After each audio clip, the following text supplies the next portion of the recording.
probably need to bring this thing down, don't I? How's it going, Barzified? And brace yourself.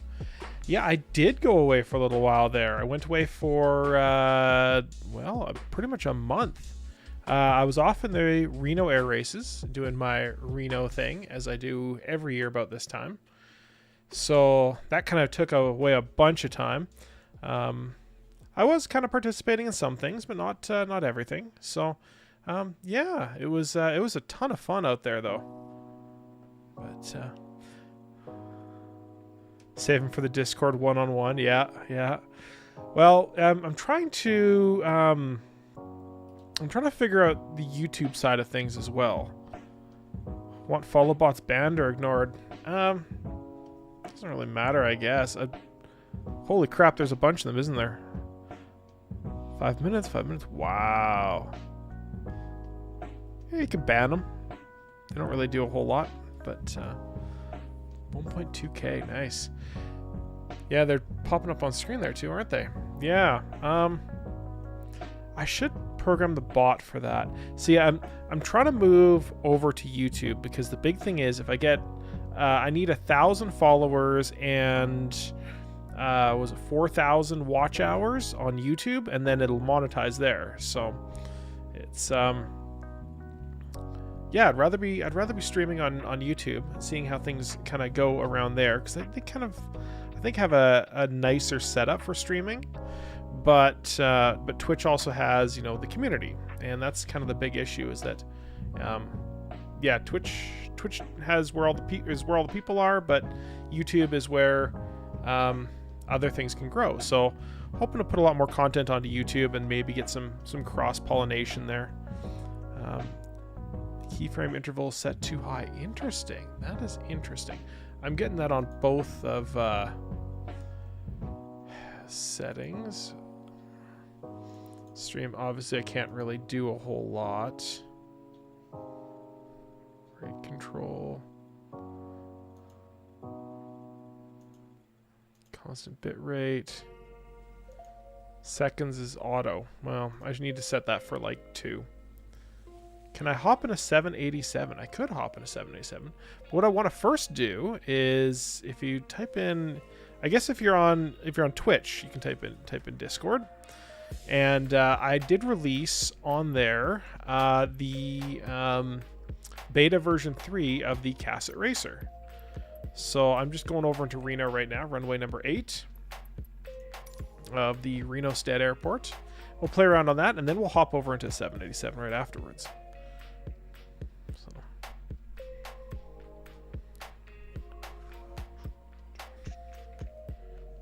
Oh, and that weather's not great. That's a little better. Request, you say? Yes. Yes, Sebastian. We're going to start by flying the Cassette, which is looking a lot better. You can still see some issues, like there's the air intake there kind of popping up the side, and textures aren't perfect anywhere. Really anywhere. Just look at it, it's all a mess. Planning on picking up the Junkers. I actually already did pick up the Junkers. I saw Starflies flying with it, and I said, you know what? I'm going to go and grab that. So, color orange, yeah. That's actually, that's something I spent about an hour on today is getting the Potato running for YouTube. It doesn't run yet in it, but it will. So, I'm probably going to start transitioning all the stuff over to YouTube. So, and how's it going, Sebastian? As usual, we will definitely do some ridiculous crosswind something or others. But right now, yeah, Yonkers only is $20, but I'm in Canada, so let's play with this. So the last time I actually played this was in VR, in Reno, which I'll post some photos here in a second. And if I switch this over to game mode. Whoops. We had a lot of people having a hard time getting this plane off the ground. Yeah, I totally forgot to switch that scene there.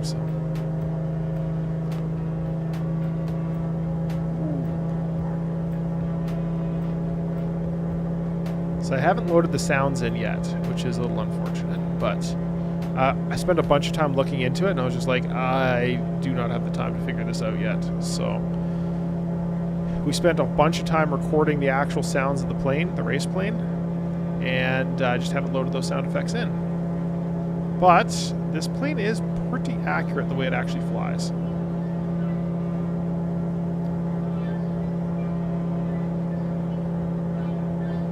So the feedback was awesome. We had so many people out that were having so much fun in it.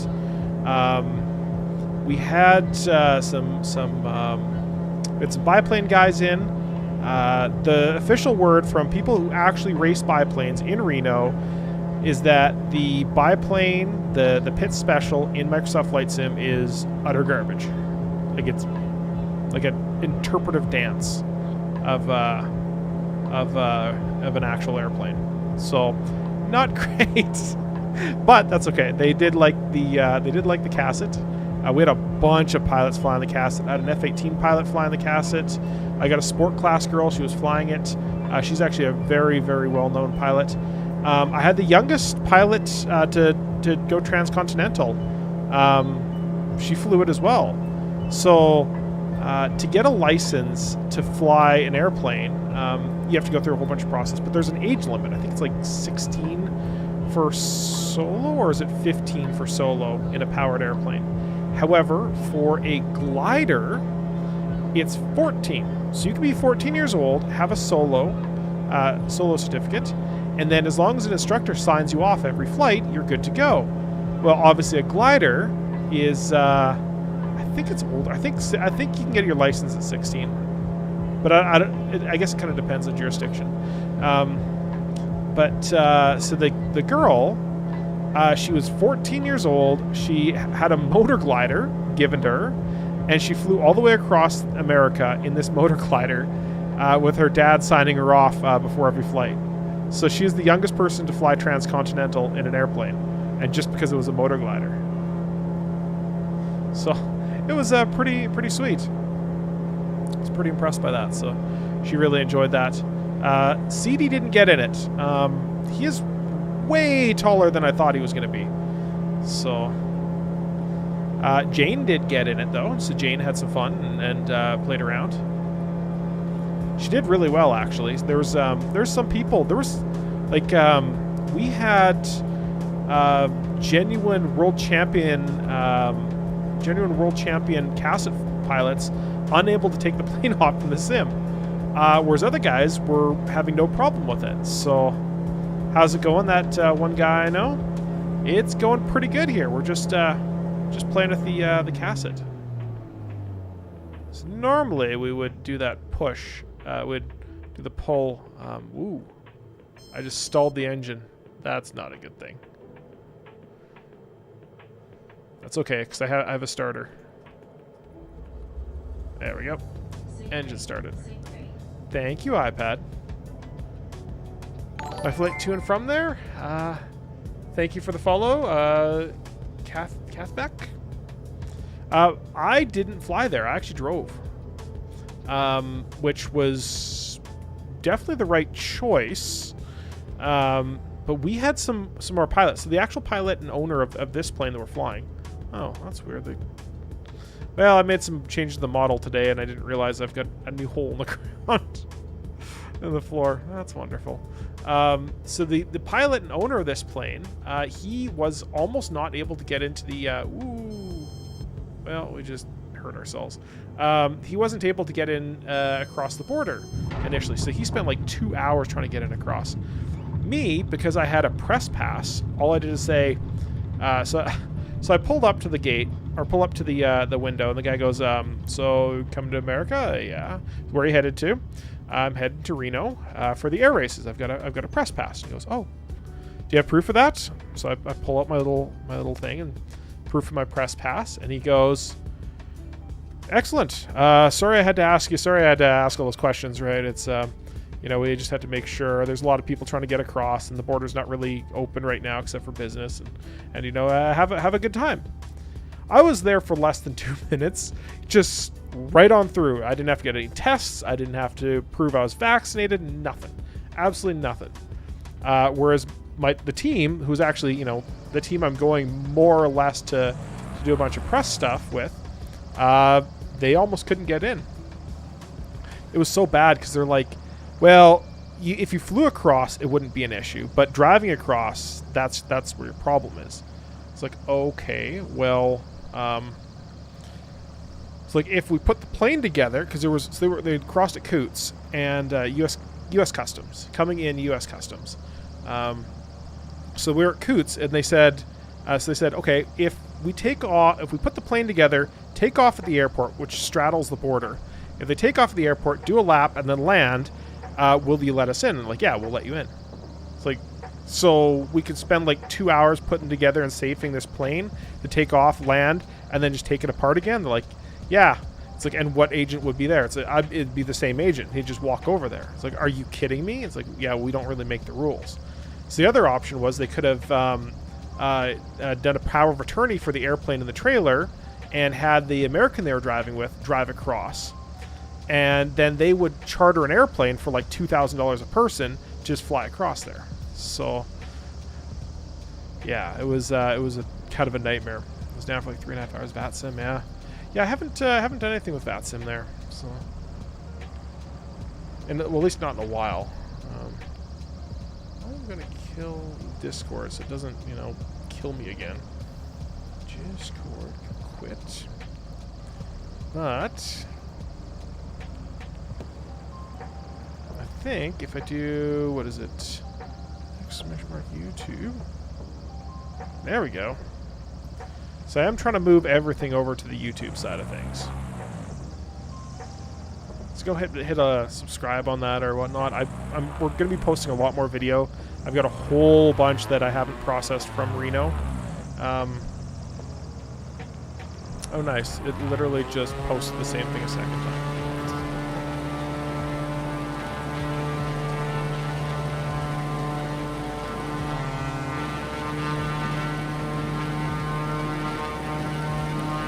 VATSIM, 7th egg, nice. Yeah, I've only really played... VATSIM seems like it'd be really great for IFR flying, but not really my jam, I guess. So when I was out here in Reno, we drove the bus. So the bus came out, and we got to drive right along here. So it came in right back here, and then followed this little road. We followed this road all the way back across here.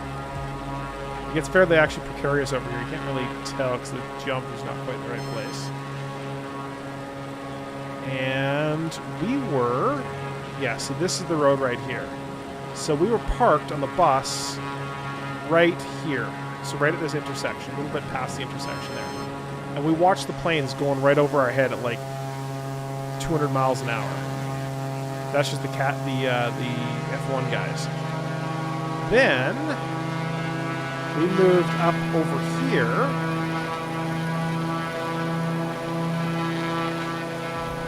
Pretty sure it's this one. Yeah, it's this one for sure. And we parked up over here. So we parked up over here, and then we sat around in this kind of scrub brush and watched the other planes fly over, doing like 400 miles an hour. So it was absolutely incredible week. Pretty cool VFR and VR headset, actually looking forward to spot the airfields. It was nice, yeah. One time over here. Yeah. The short stream was amazing. Our air show just got COVID canceled. Ugh. Yeah, they're COVID canceling everything here too, and everybody is, let's say, not happy. Not happy at all. I have a bunch of really, really good video from the event, so that I haven't even looked at yet. I've literally just put it on this little external hard drive over here, and I need to put it on the NAS, and which I'll probably do tomorrow.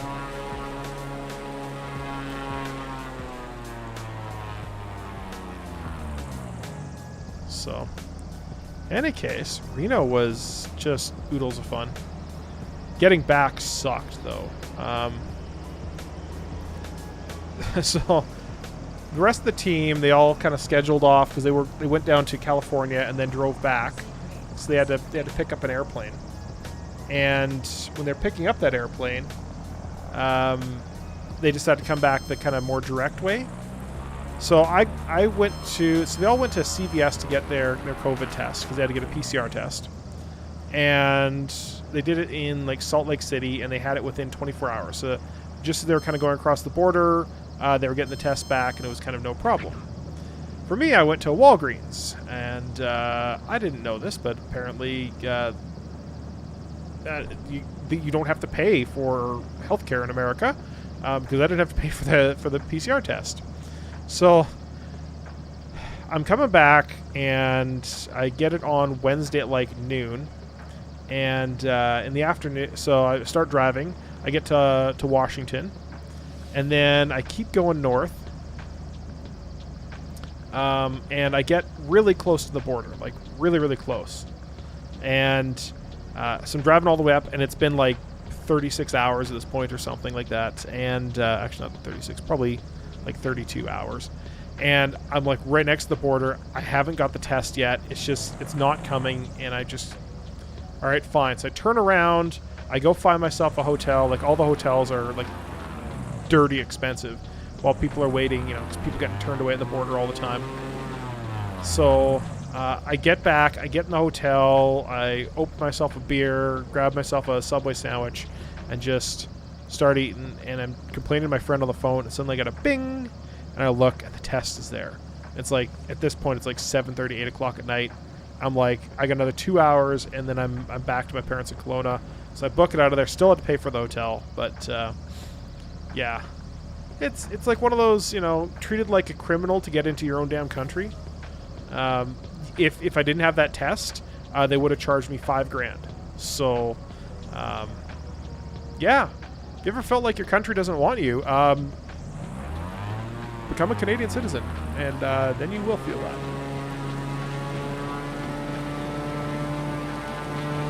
Yeah, it's rough. So to get into America, they're just like, yeah, if it's recreational, you need to have a reason. And when you come in, you have to have this. You have to pre-apply on an app, and if you don't have the app filled out correctly, they can fine you for that as well. Which, of course, their app is garbage, so nobody has it filled out correctly. But the lady was nice enough. She's like, "Yeah, I don't think you qualify for for essential business." I was like, "Press at a major event? Like, how doesn't that apply for that?" I was like, "I'm not going to question it." She's like, "Yeah, I just got to enter all your information, your test stuff." I'm like, "Fine, I've got all the stuff anyways. I should be okay." But still, at least they're letting you back in. My brother hasn't been able to get back into Australia for months. Yikes. Yeah, this it's bothering a lot of people around here. Like, I know people who are fully vaccinated, myself included, that we're getting sick and tired of this crap. So, such a nightmare. Such a nightmare. All right, so who had a request? Someone had a request.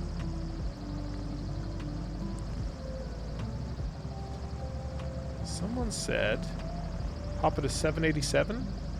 Oh my god, come on, scroll. There we go. Rars Barzified said, hop into 787, and obviously Sebastian says, let's do something stupid in it.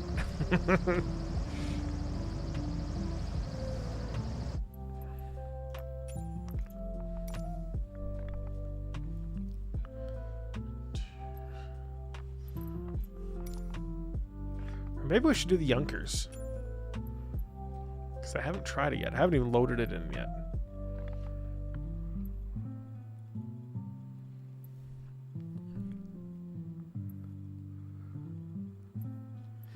Floats and skis. What's the difference? Retrofit.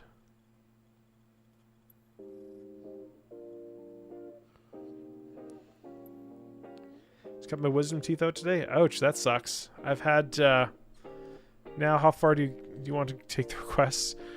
Give me something fun to do.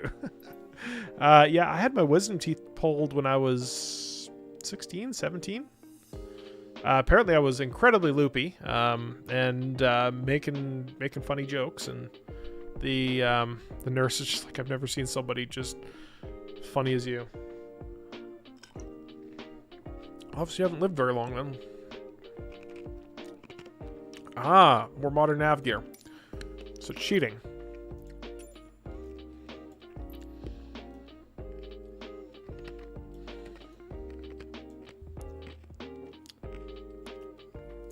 Is a 747 fun? Well, I think we're going to try the Junkers first. See if we can get this thing started cold and dark. Because I saw What's-Her-Face doing it. And I was like, that looks ridiculous. So let's... Ooh, look at all these people. Set as departure. A320 to Billy Bishop. I think I can do... Let's see. Q. There we go. Open. Hey, there we go. So right now I'm using Streamlabs chatbot to do audio and like basically nothing else. So I'm going to start adding all this kind of functionality to the Potato. And then we'll have the Potato on the YouTube side, and then I'll just start pruning capabilities out of the Twitch side while we switch over to the YouTube one.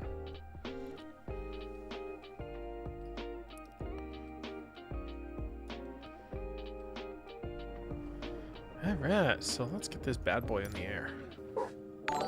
Or at least make a desperate attempt. Thank you for the subscription, Devious Fusion.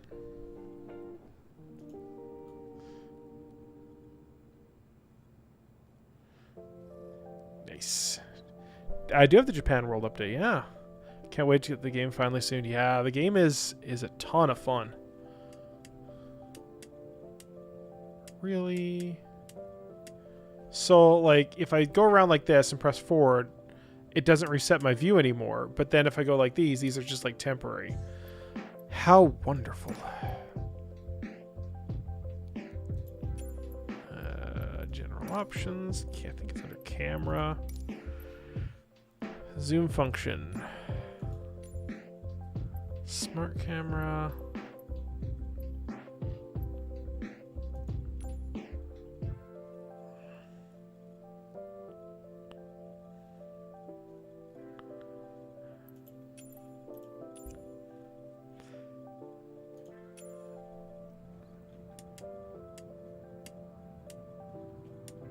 So useful. So useful.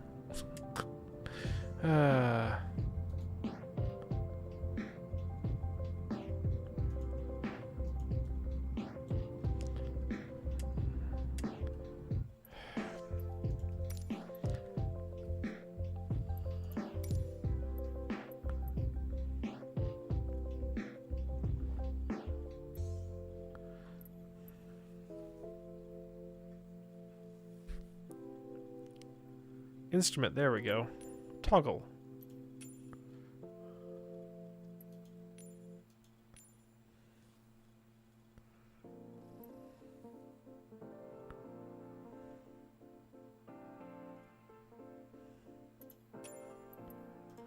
All right, there we go.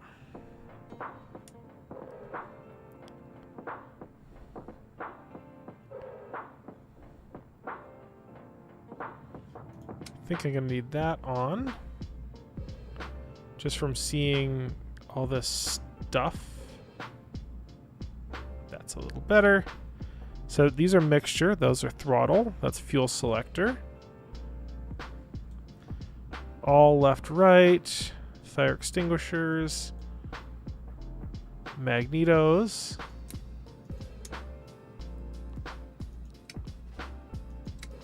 Assuming that's both.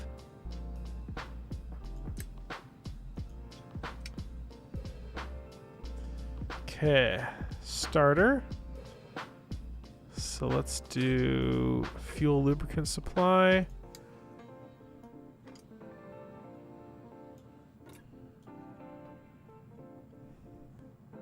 Hey, look, it started. Nebulizer. Yeah, it is asthmatic. And I think if I turn that Will that shut? Yeah, it does. Okay.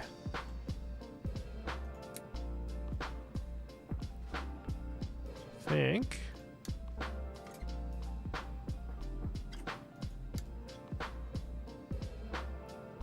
And then I think I have to turn this to regular mode.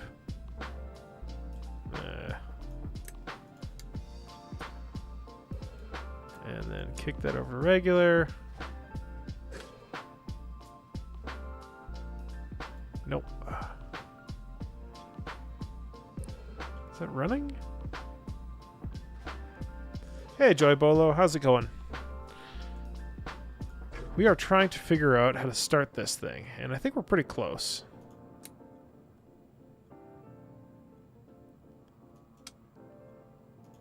Battery probably help.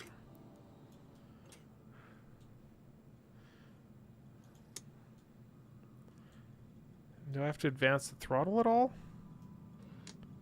Because I think the mixture is on by default. Well, let's give it one more shot. So the RPMs go up. Then down. No, it's not happy with that.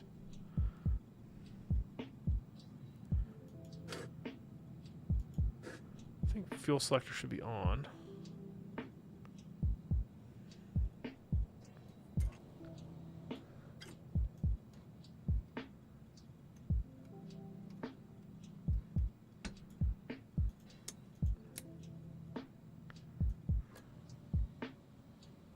Thing by the right seat.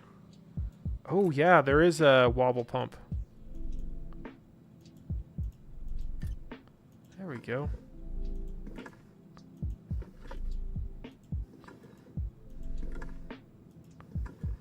Get some gas in the carb.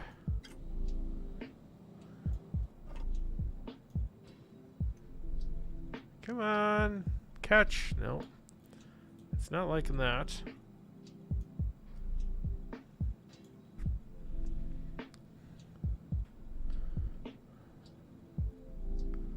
Pressure reducing valve.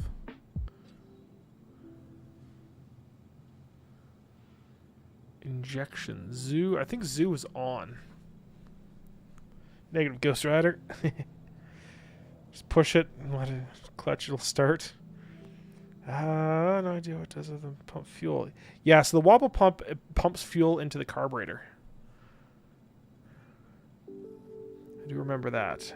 Clicking every button. Isn't there a manual? Psh, what do I look like? Some guy who needs a manual? Probably, but problem is it's all in German. If I could read English.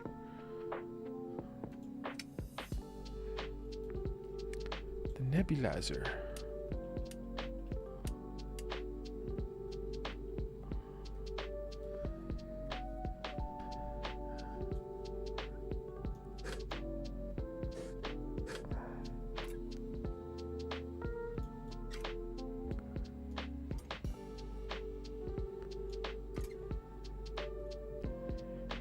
Dude, I don't exactly. Dudes don't read manuals.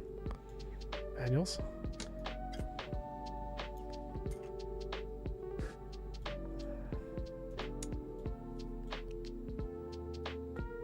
think the starter's kicking. It was hard to tell.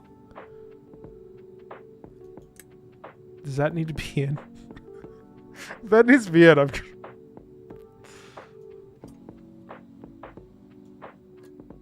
No, still not doing its thing.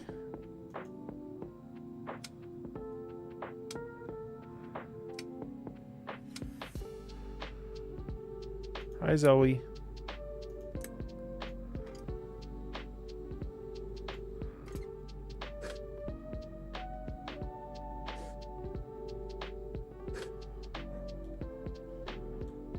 Move on behind the pump. It's like there.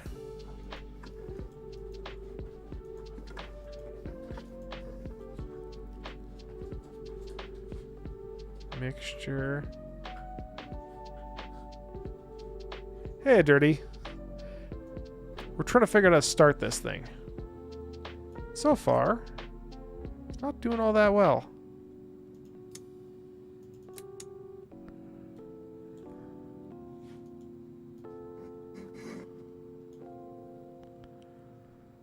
Autopilot. Ooh, there is an autopilot. Okay.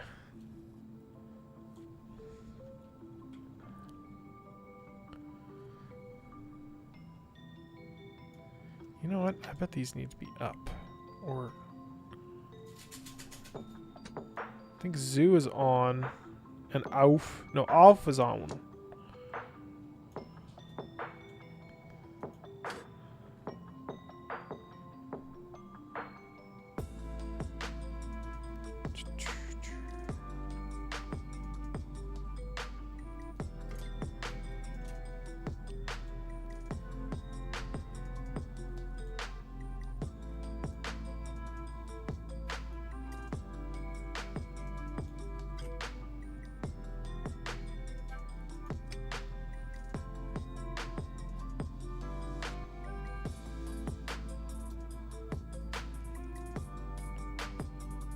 Water valves on the right side, eh?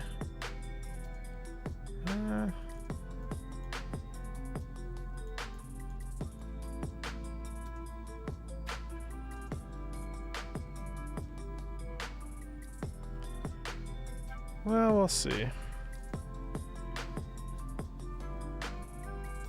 Open the cowl flaps. It's well, you can see from the manifold pressure. So our manifold pressure up here is, you know, it's dropping.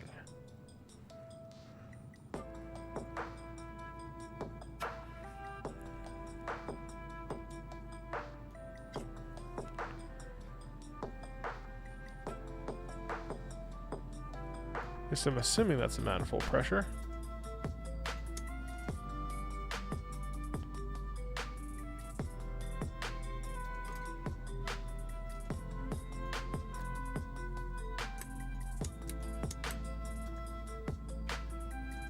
Do I recommend the checklist? Pfft, checklist. Alright, so cockpit checklist, battery, that's on. Throttle levers are in the idle position. Oil fuel supply levers set for off. Okay, parking brake set, sure. Pitot heater.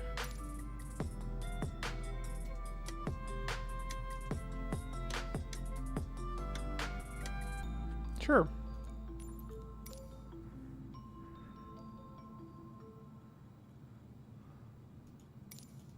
I don't know where that instrument is. Pitot heater off.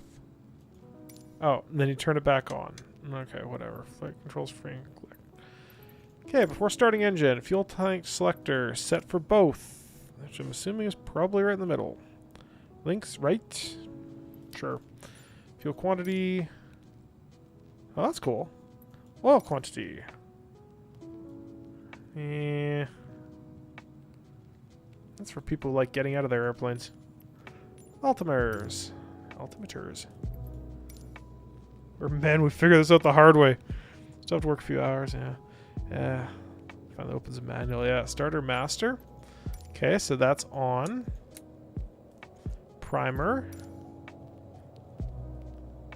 So that's in... So that's on now. Injection shutoff valve.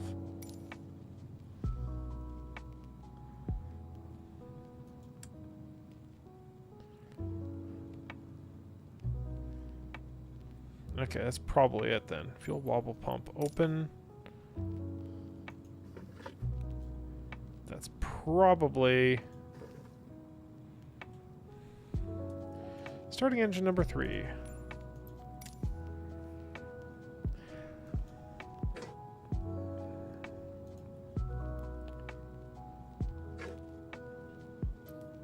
Mission delay engine 3.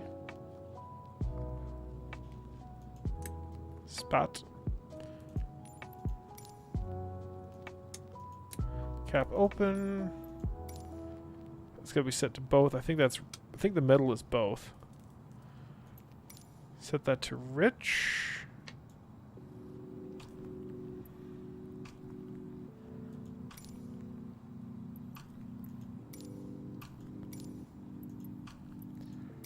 Starter.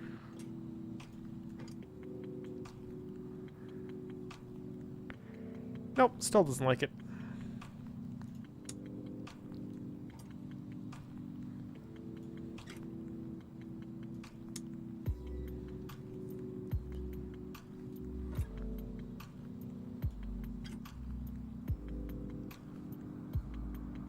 Yeah, ALF is open. Yeah. I do know that.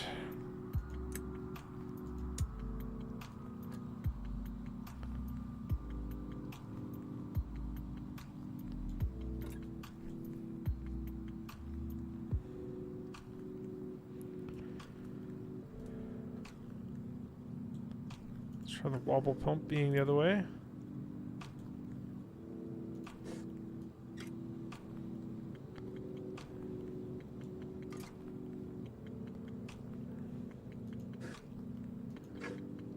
We're just going to try to leave that all the way down there, see what happens.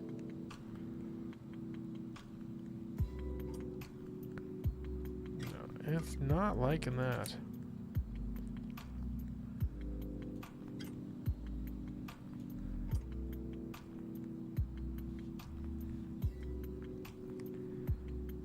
Injection shut off. Suzu. Some primer or injection. So this is the nebulizer, and then this is injection shut off. So it was on Zoo, now it's on ALF. But, you know.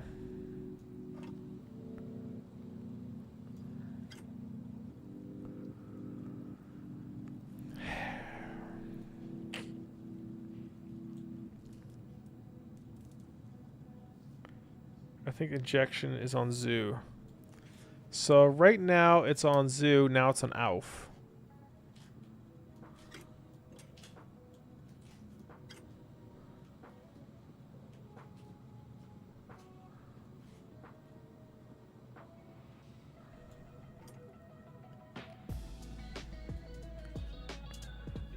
Wonder which is my fuel flows here. Because I'm seeing nothing for fuel flows.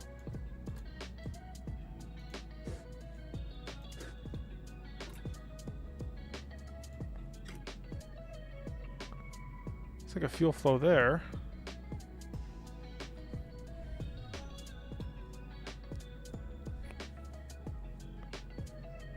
Yeah. So it's ALF right now, injection fuel shutoff valve.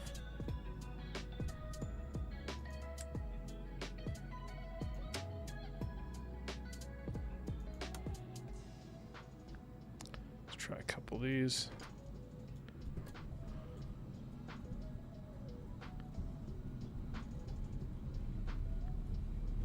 That might be it. Aha! That is it. Okay. That's weird, because I had this set before. I think that's got to go on. Alright. So, that was fairly straightforward. So that's all the way down.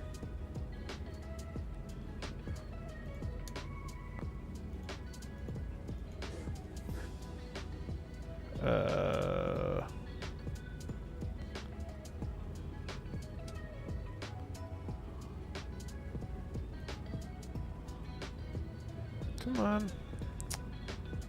Fine, be this way.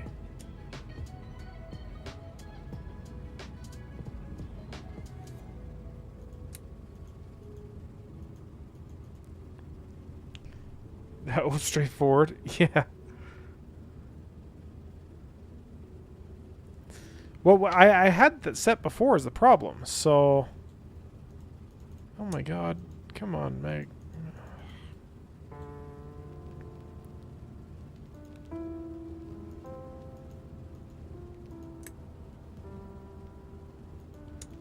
Well, I am unable to hit this yellow switch.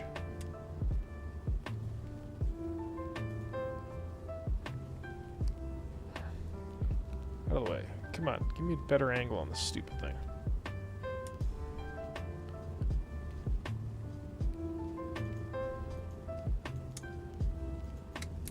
There it is.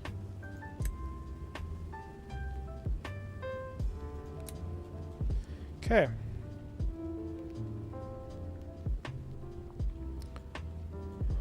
Let's try this engine.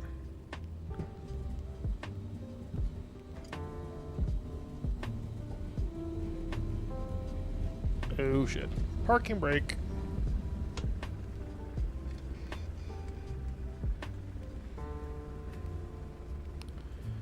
Cool. That can probably go on. This goes down there. Close that one up.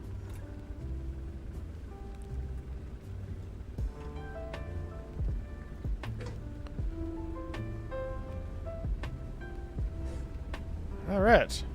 Look at that. So our yellow and green, 3 engines. Yeah, these are each of the 3 engines. These are the magnetos. Don't quite know what the magneto delay stuff is, but whatever, it runs. Turn off the nebulizer. Does that do anything? Doesn't seem to. Cool. Is it Shift P? There we go. Look at that. Reduces the compression. Okay.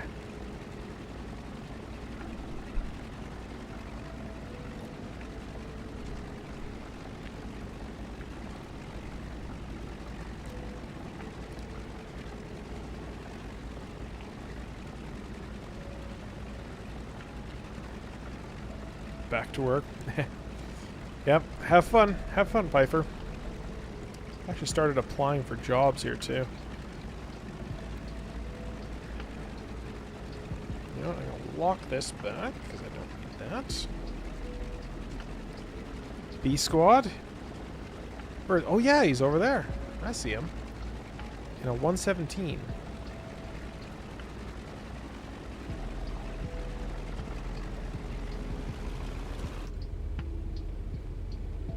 Alright, so now we got to find all the flight controls, making sure these are actually functioning. They are. Good. I'm assuming there's going to be like Nazi liveries for this thing. Lock up the wobble pump.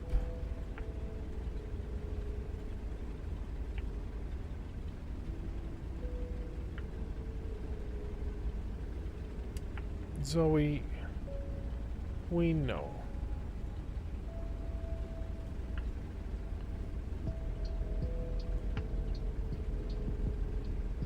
Yeah, so there's the flaps. Okay, whatever. We're using the real flap lever.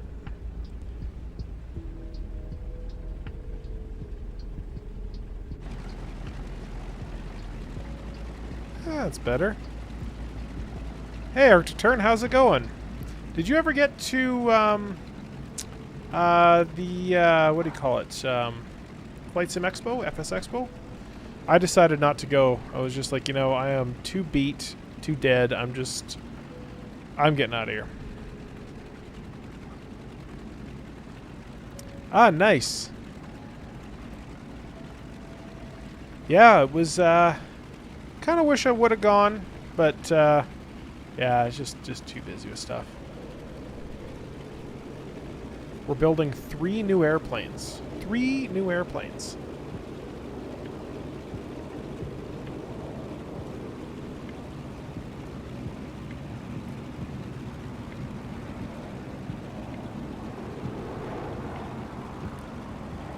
Yeah.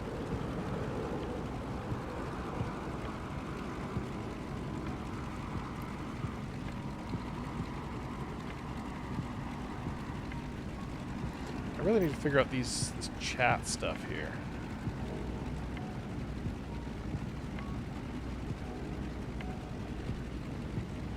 This chat's like teeny tiny.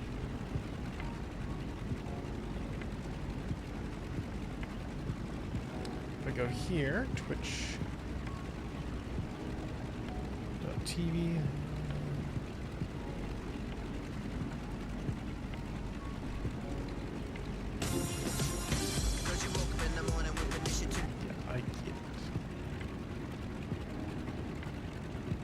Alright, so let's see if I can actually fly this thing.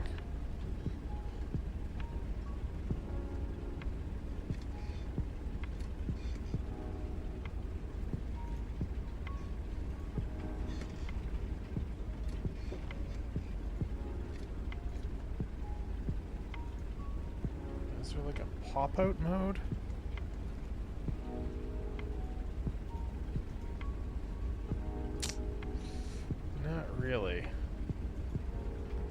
can't even keep it on the friggin' runway.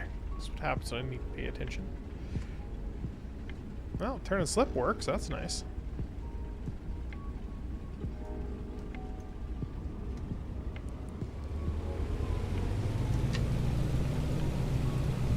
Oh, the tail just comes straight up.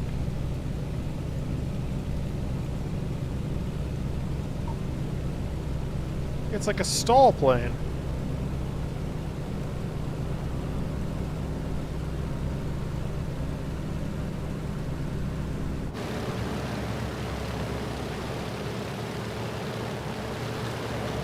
Oh, no retractable landing gear. That's fine.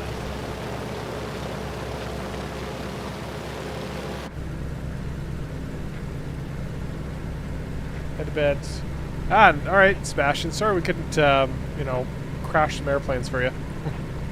Biggest thing so far, need to figure out the gyro pilot thing on the one model. Yeah. I don't know which version I'm running, but I don't know if I can get rid of this control column. It's kind of in the way. I don't think this has a gyro pilot on this one. Can't see it for sure. 747 lives for another day. It does for now.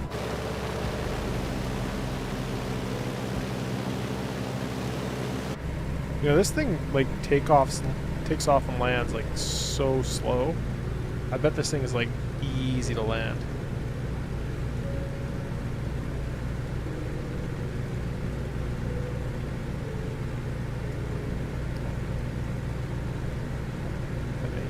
Bug. Ah, alright.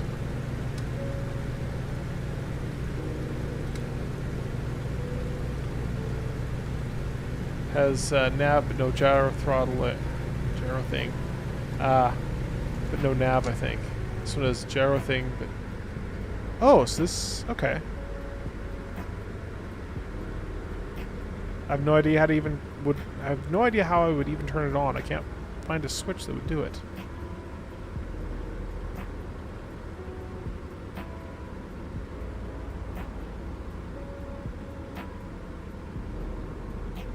Bottom of the yoke. Ah, there we go.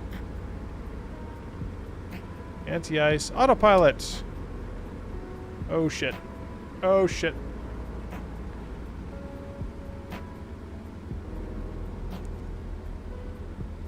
Right. Autopilot needs to be in the zoo position, I guess.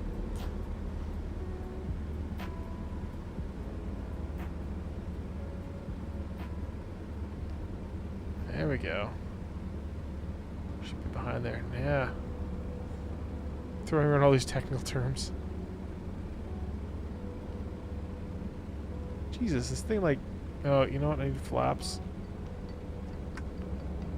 Get some more flaps out. Let's see if we get this thing... Like, look how slow this thing's flying.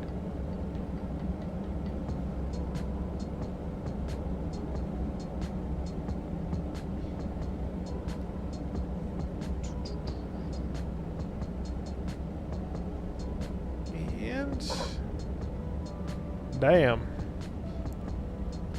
That was slow. Like 30 some knots. Wow.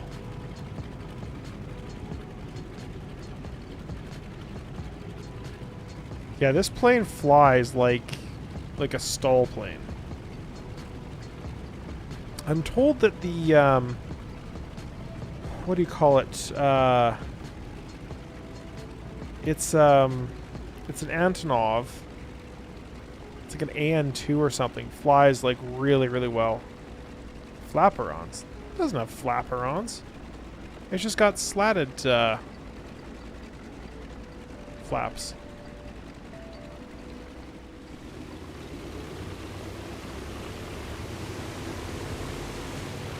The Kit Fox has flaperons, which are a similar configuration, except they're cycled together, which is what makes them flaperons. Look at that. It's already off the ground. It's like 45 knots.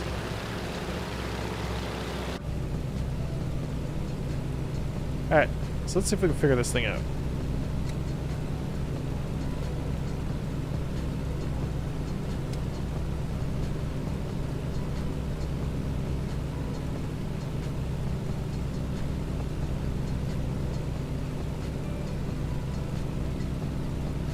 See her with a full load. Panel light.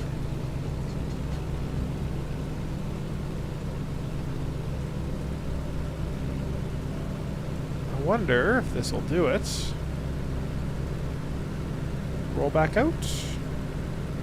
Roll back out, please. No.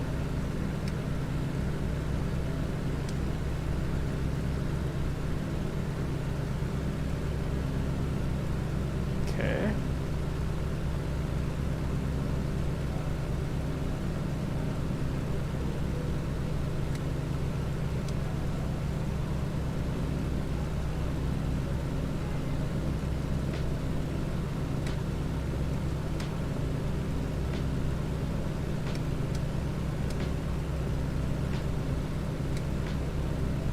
Is there like an activation lever like that other plane had?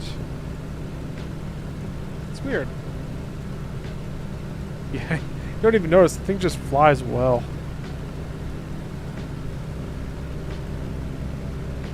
It's always hard to say if the planes actually fly like these in real life. Or if it's just like somebody's interpretation.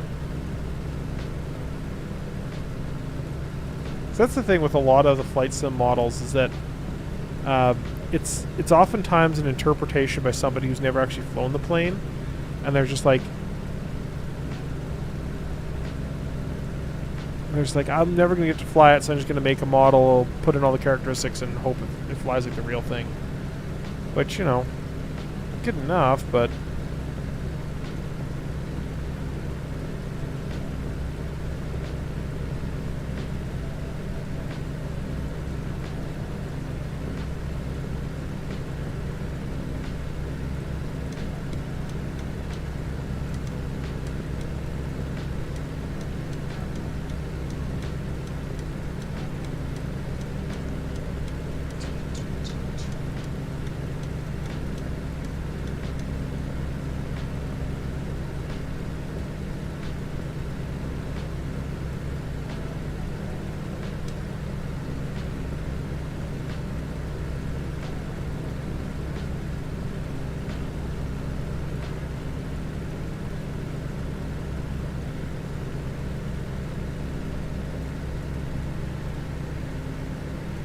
It's going to be something with this.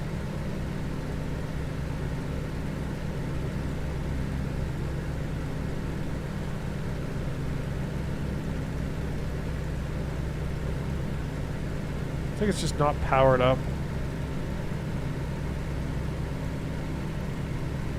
Alright, so let's see if we can find any more controls. That's the fuel pump.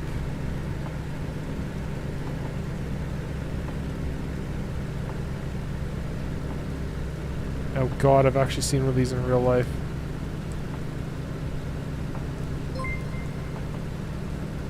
Hey, Starflies. Thank you for the raid. We are currently trying to figure out how this autopilot, 'cause apparently this plane, this Junkers, has an autopilot.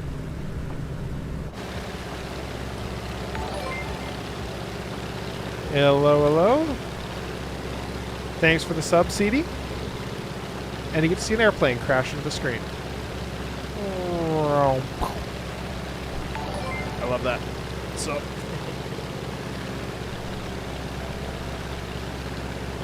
thank you for the follow, paparazzi. And yeah, so we are no autopilot in Junkers. It says it has an autopilot though.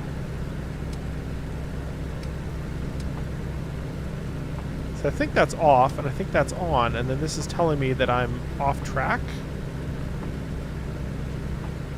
I don't know. Here you go, read the fucking manual. No thanks. No thanks. See, men, we don't read the manual. We just fly. It's also why we crash a lot, but it's okay.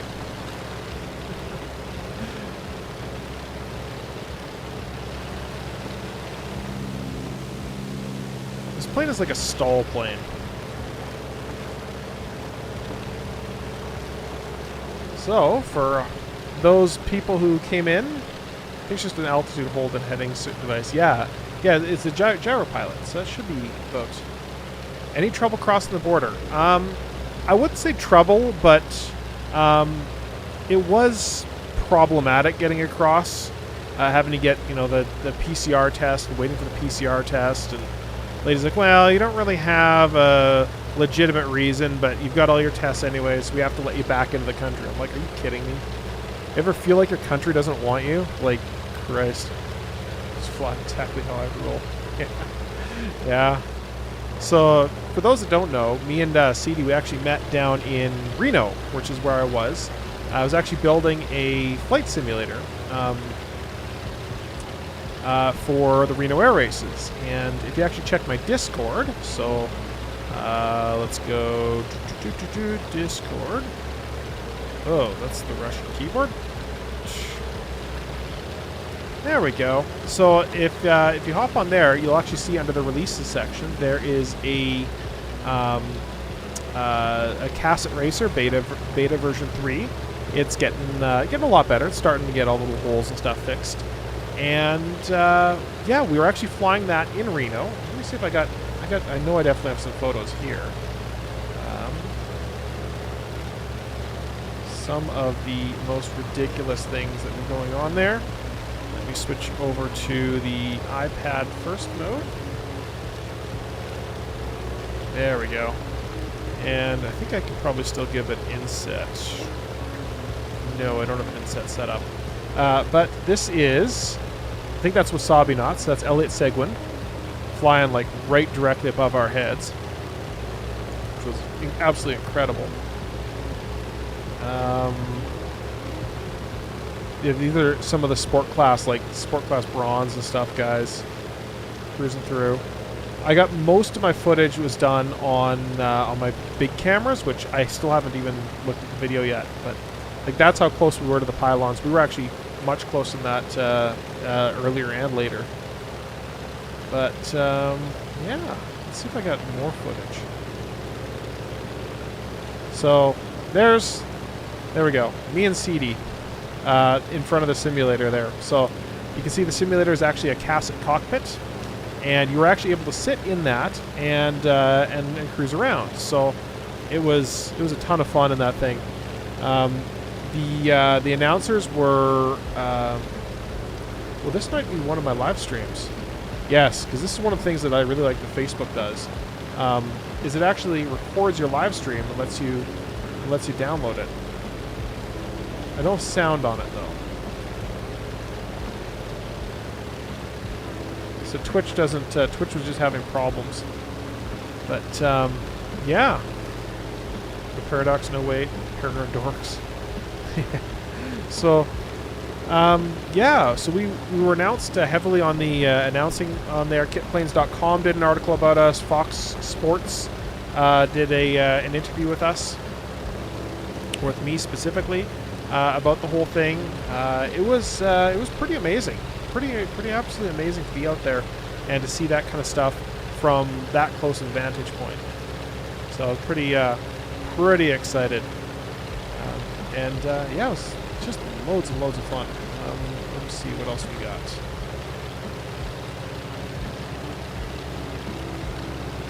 Some of my friends. So this is, I think that's Kent Jackson. He's the pilot of Jetlaw, which is, you can't see it in this picture, it's just across the pits. But he's flying in VR in the simulator, which is modeled after my friend's plane, which is the one you can download. That's outlawed right behind it. So I spent like almost an entire month working on that thing. Is that Fox Sport article online? CD, I couldn't find anything about it. It was integrated with their live stream, so it was all video. So I don't know where it is. I did hear somebody say that that they saw me on it, but it was on. I think it was just on their live stream, or it might have been on their big screen. I'm not sure. So there's Jeff and Andy right there. So Andy on the left, he's the guy who won last year, and Jeff on the right, he's the guy who won this year. There's my friend Scott. His mouth just dangling open. So Let's see. Oh yeah, this is strapping strapping the airplane on top of the car. So that was entertaining going down there. The VR in the plane at Flight Sim Expo. Yeah, it's pretty cool what you can do with it. So obviously we chose Microsoft Flight Sim because it's just got, you know, the fidelity we want. Whereas you don't get that fidelity from like X-Plane. X-Plane just kind of doesn't have it.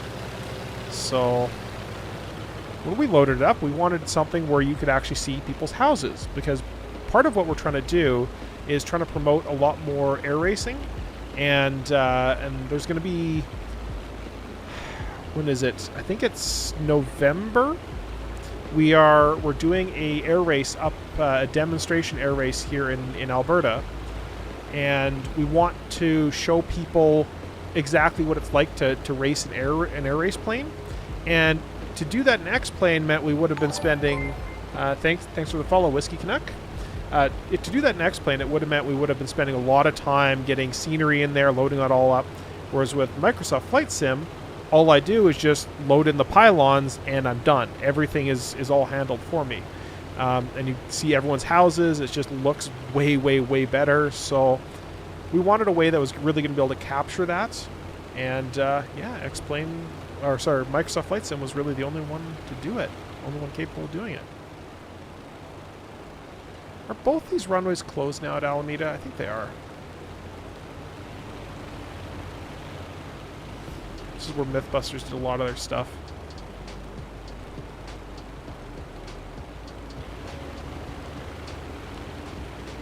So CD, it is going to be in Grand Prairie. I'll keep you updated on that one.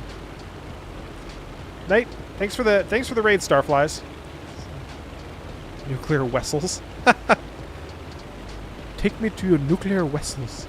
Honestly, I think that's my favorite Star Trek line of anything. Take me to your nuclear vessels. That's so far. Yeah, it's like an hour-and-a-half flight, or almost 2-hour-long flight for me. So yeah, Grand Prairie is pretty far.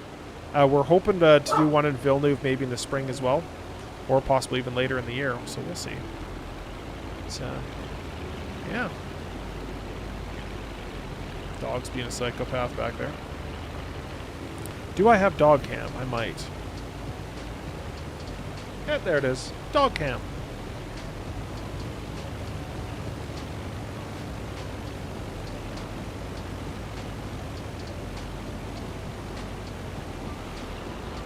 Dog ham. Yeah, I gotta turn her into ham now.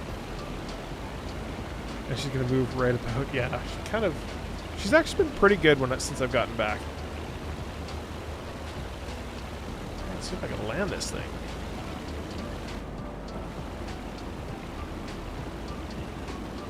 Give myself some flaps.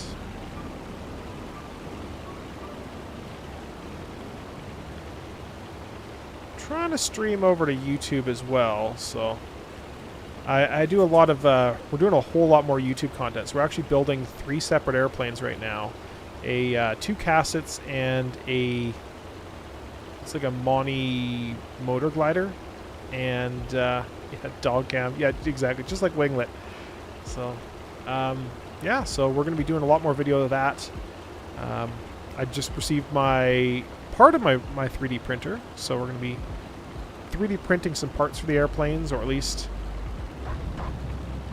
a bunch of stuff like that.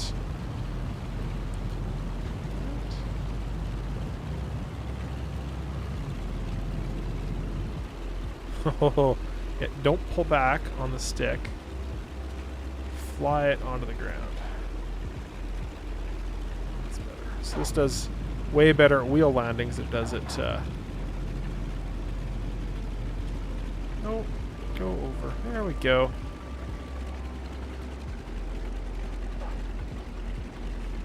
Jeez.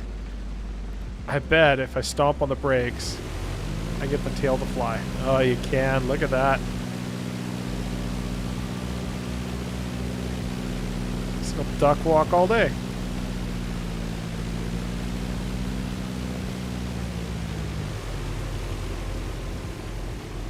Need some passengers. Passengers are overrated.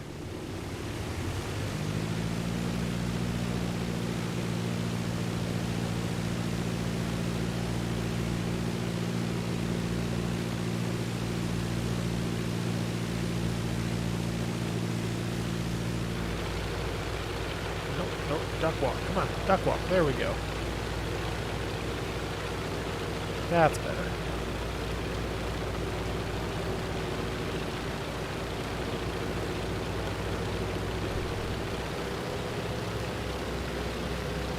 See how slow we get this thing off the ground. Jesus. Like 35? This thing is like a competitor for the Cub.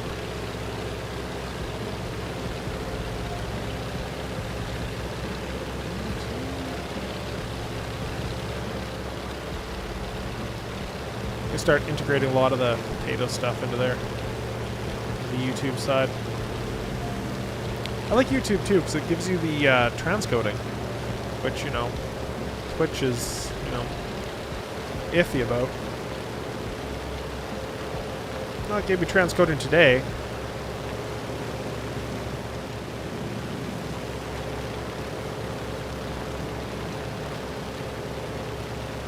I've got to figure out a little bit more about the YouTube community and how that all works.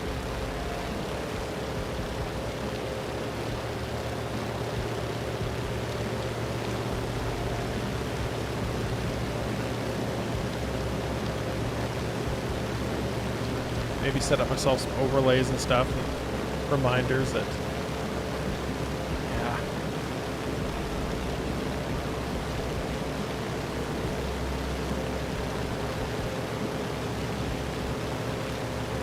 All right. Anyone have any requests they want to see? Anyone who's still here? So we know Sebastian wanted me to plow the 747 into something, as he usually does.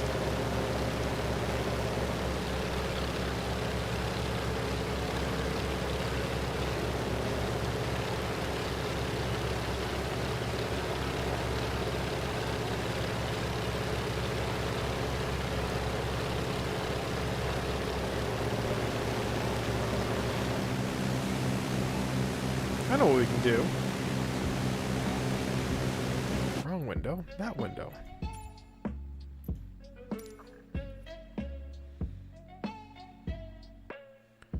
Let's try the float variant.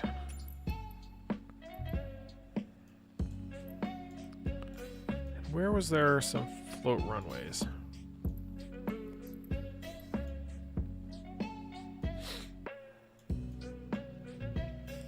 There's some here.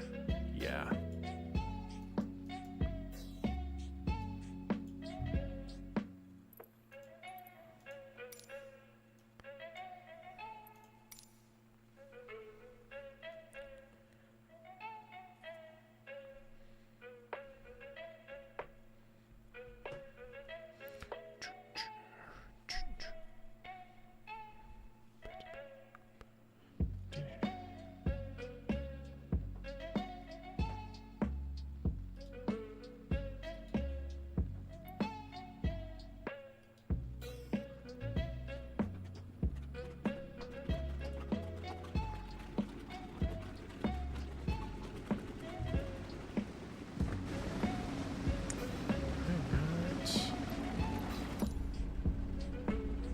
And it just lost chat. Thanks.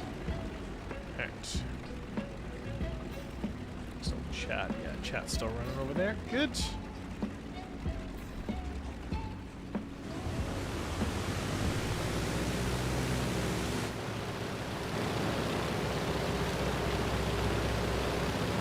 Some flaps. Take off. There we go.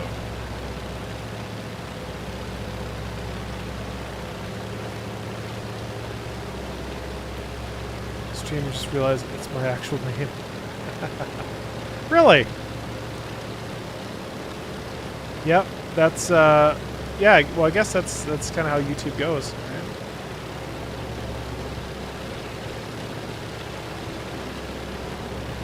Yeah. Yeah, I popped into Comet Crazy stream a few months ago. And Started chatting in there, and he didn't recognize me. I'm like, oh yeah, because on Twitch, everything is under your username, whereas on YouTube, a lot of people use their real name. Some people don't. A lot of people do.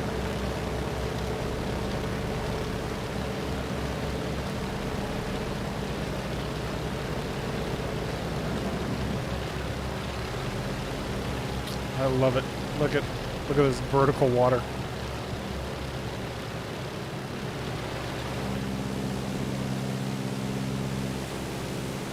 We've been invaded by the Jerrys.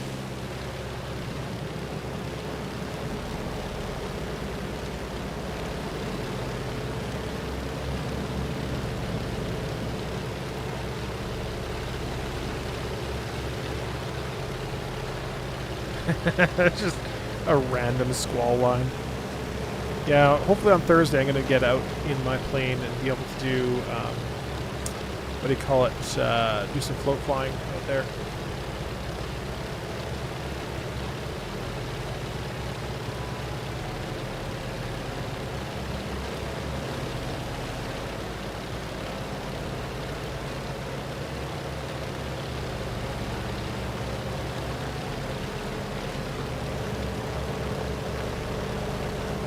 Yeah, thanks, Potato. We just heard you.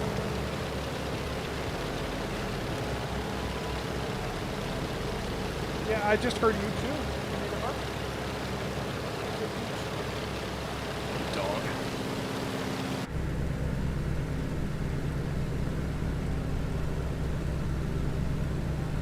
There it goes.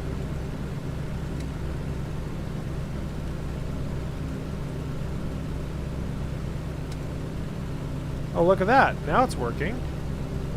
So I probably just missed something.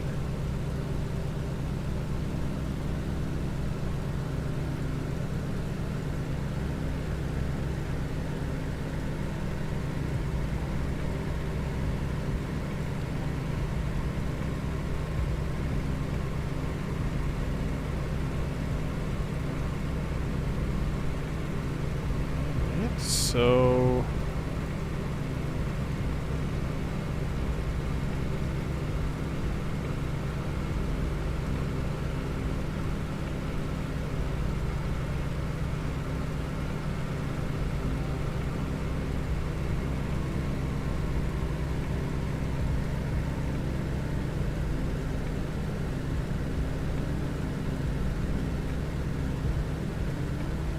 left turn.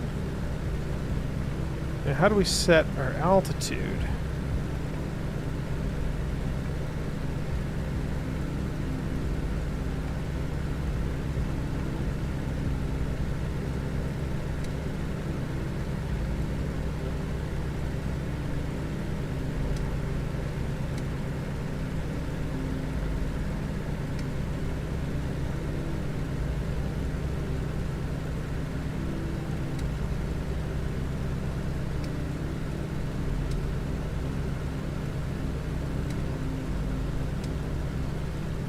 Well, I broke it.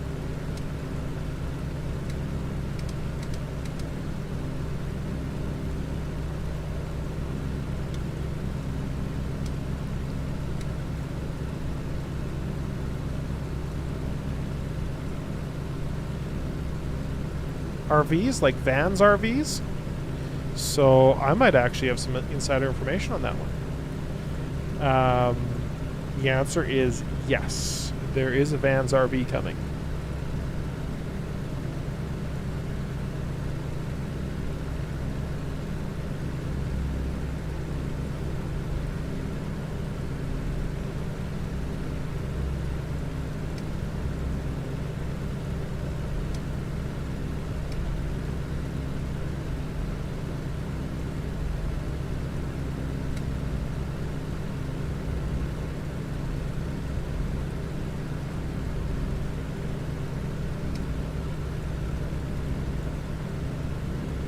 Assuming this is compass.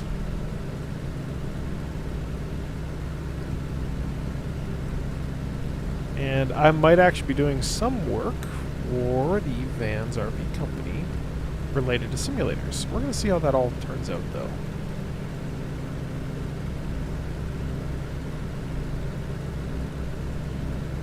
God, come on.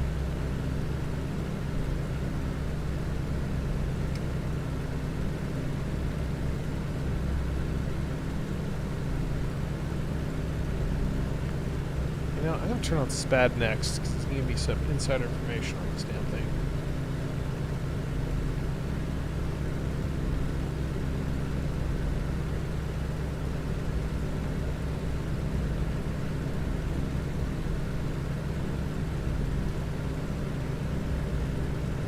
Does it come with a manual? I don't know. Maybe it does. I just clicked the download button. It just said, installing.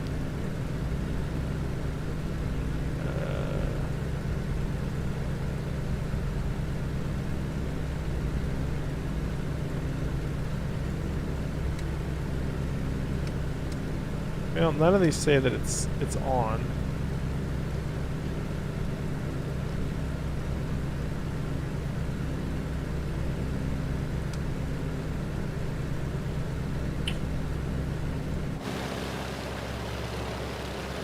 Gravenhurst down there, which means, yeah, there's the airport.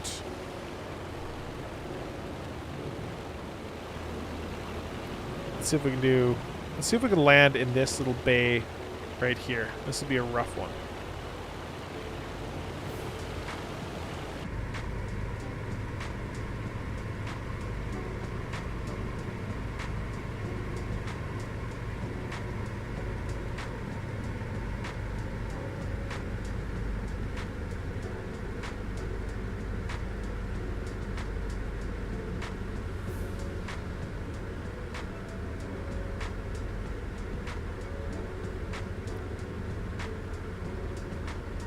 My plane, we get it slow enough. Now my plane, I don't need to be slow. I can be at like cruising speed and drop the flaps.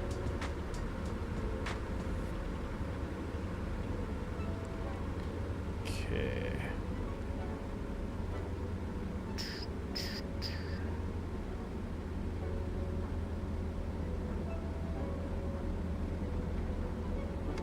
There's no flap indication as far as I can tell.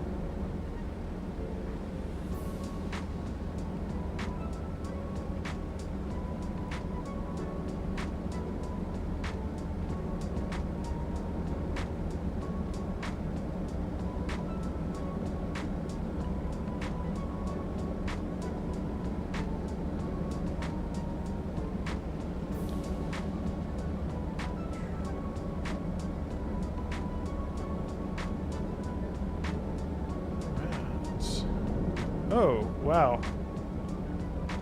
Touchdown way sooner than I thought it was going to touch down. Classy water, I guess. 100 knots. Yeah. That worked out really well. Gotta hold it on. It's a bit like my airplane.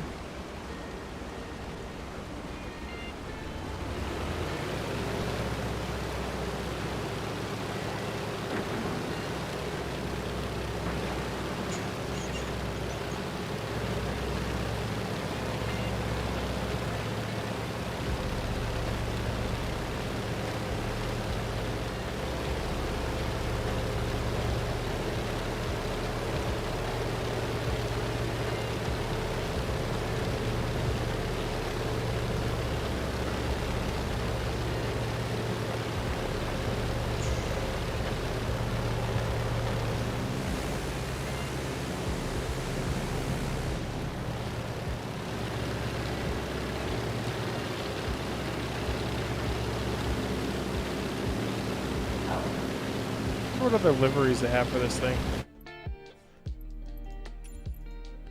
That is definitely a fun plane, though.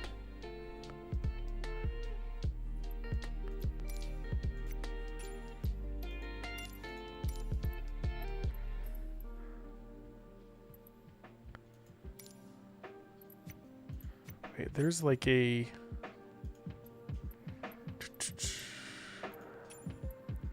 hangar. There we go.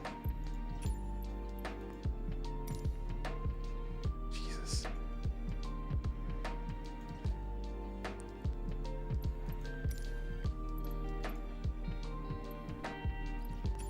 pretty cool. Okay, change aircraft.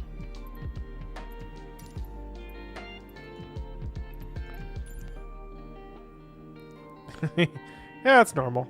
The wheels go onto the ground.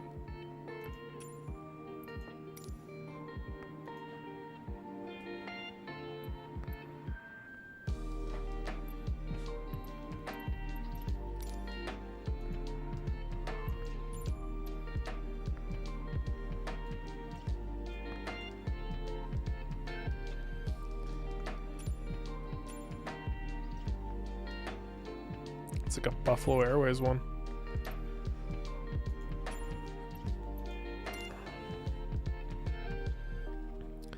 Alright, what should we do next? Let's switch this. More filters. There we go.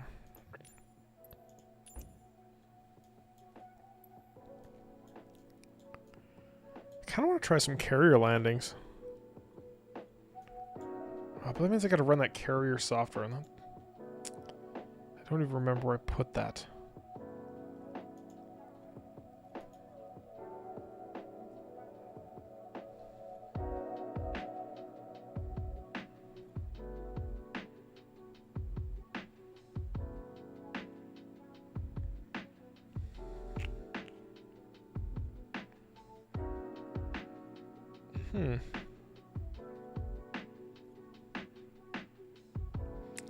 Yeah, I don't have the carrier stuff installed. Do a barrel roll? But I don't want to do a barrel roll. There's somewhere that I haven't flown. I've pretty much flown like everywhere in the world in this game at this point.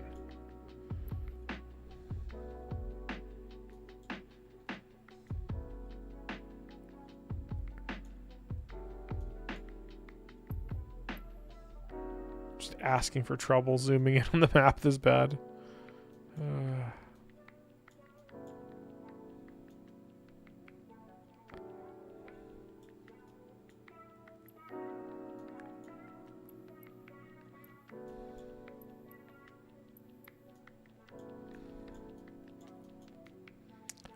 Why Russia?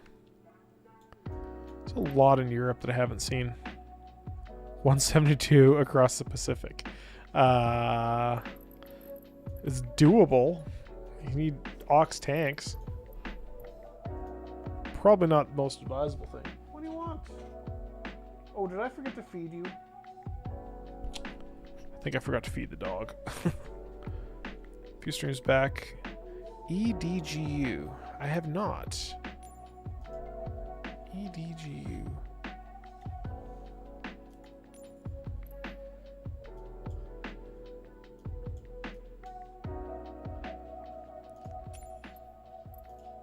Pick a different airplane.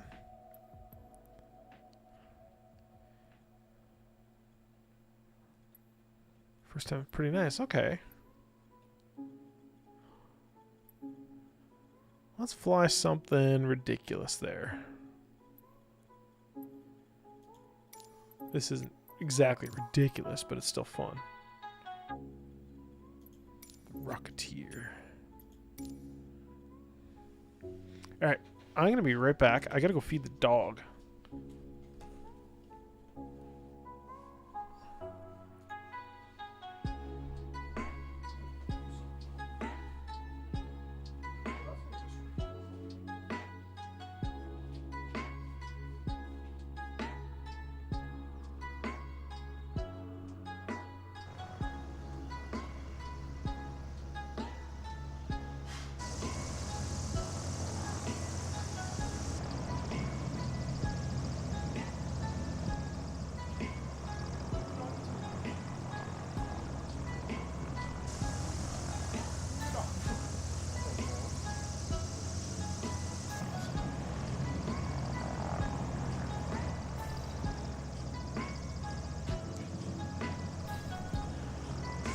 Alright. Dog food en route. Dog is en route to dog food. No, she's giving up now. She wants pets again. Alright. Be a dog. it. Yeah, I really like this plane.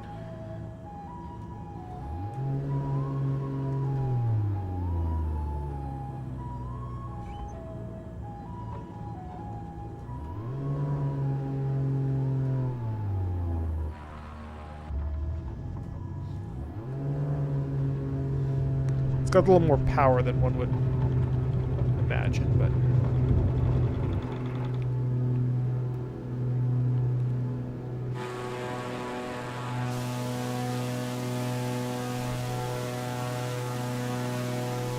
this is kind of a cool airport.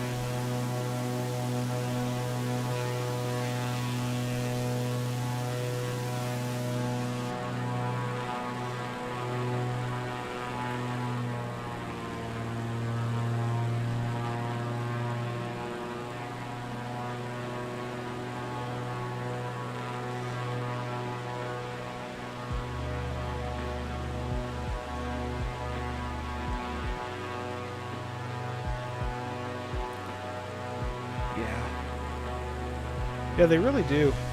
It's... Go over to Europe and there's just... I've only been there a couple times and I haven't really been into small towns, but it's just really nice. Hey, Sakamoto.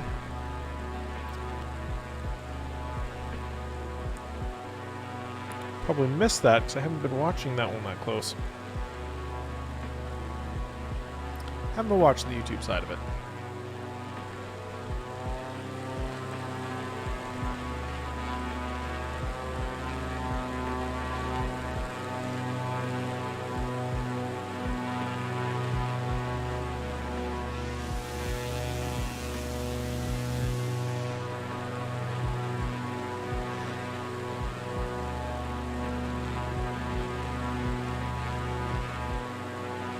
That's probably my next thing is to finish up the potato and then have a chat aggregator in the potato, so it'll basically send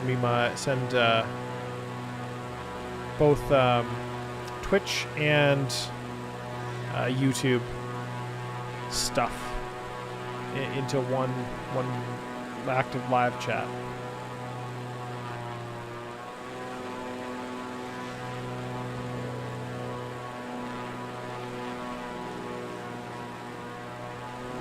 And have it do all the sound effects and all that stuff, so I can just ditch all the other software I'm using. It's just like streaming, there's so many pieces of software that all just like stitch everything together. It's like such a pain.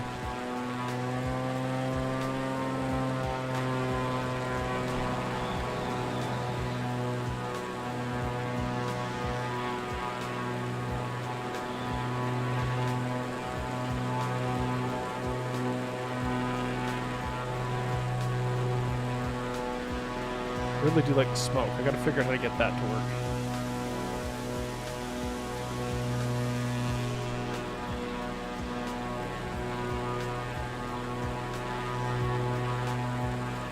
I have a board meeting tomorrow though, so I'm probably packed up for time.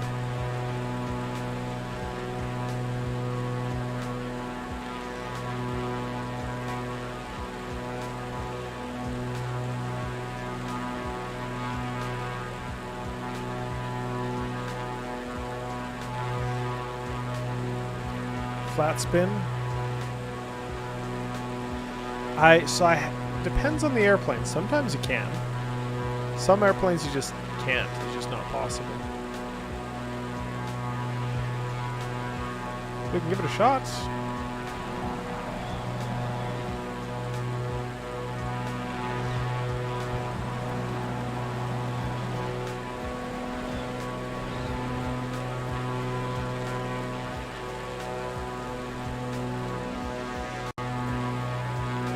This has the CFG so far out that it might be possible, but that very weird tail, I don't know.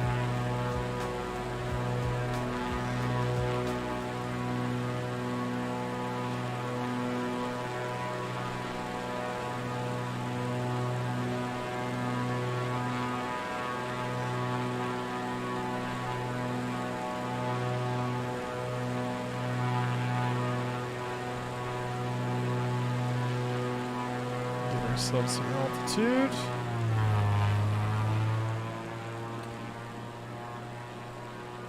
Spinning it is easy. Getting into flat spin, that's another story.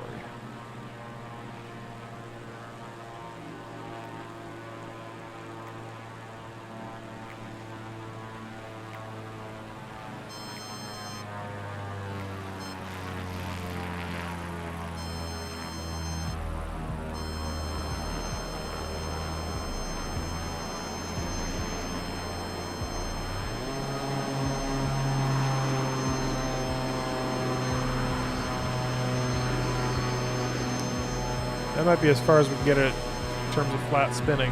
Yeah. Yeah, this plane won't do it.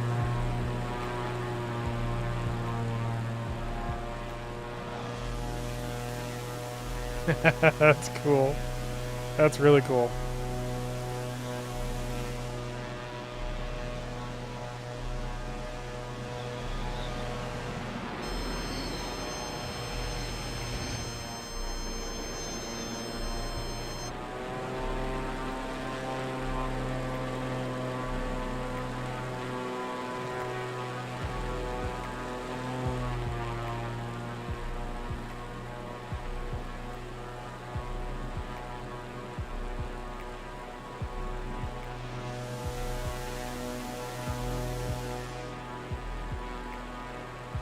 Yeah, noses over and stays there. Yeah. In a flat spin, I think what you do is you still leave your full back elevator, full rudder in there, and then you give it some power, and that kind of forces it to flatten out. I know for sure you can do it in the F-18 or the F-14.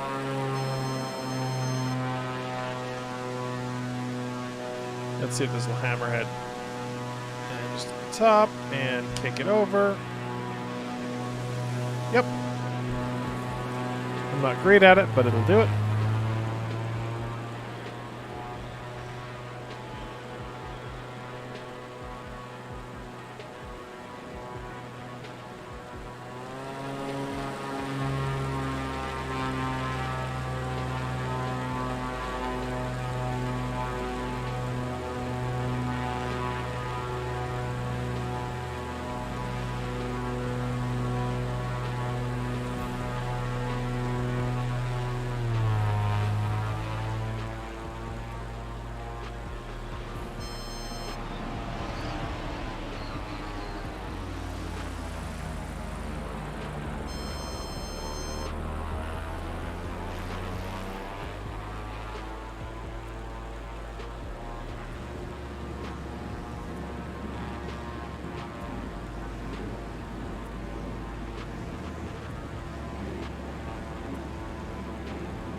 Landed in the field.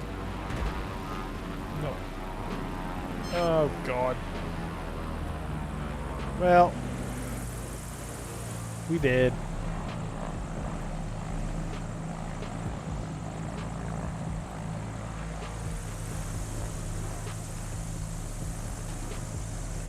Let's see, what other planes can we play around with? Just end up looking back at my smoke. I know, it's so pretty. I don't know how he did it, but I haven't looked at the model yet.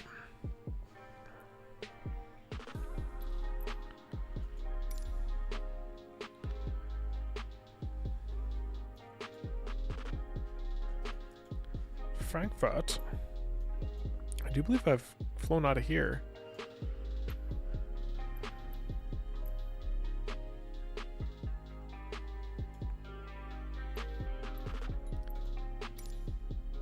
I wonder. No, I haven't flown an airliner in a while. Let's fly something big and heavy and stupid.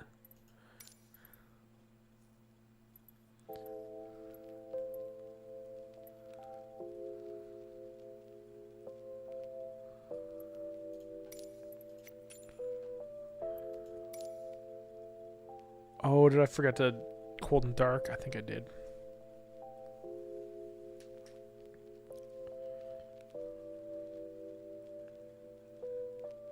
Antonov, let's go.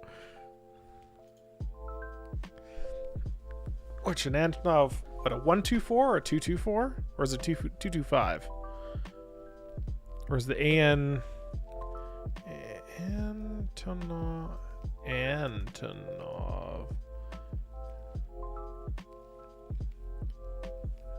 Yeah, the AN2. So the AN2 you can pick up for like 60 or 70K apparently, and that thing's a monster-sized airplane. Like, it's huge. You can fit like 12 people in that thing. Takeoffs and lands in less distance than a Kit Fox would, or very similar distance, and well, I guess relatively. And oh no, I did do cold and dark. Perfect.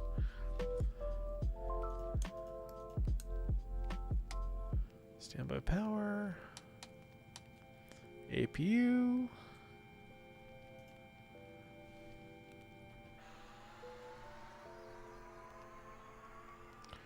We're not going anywhere specific, so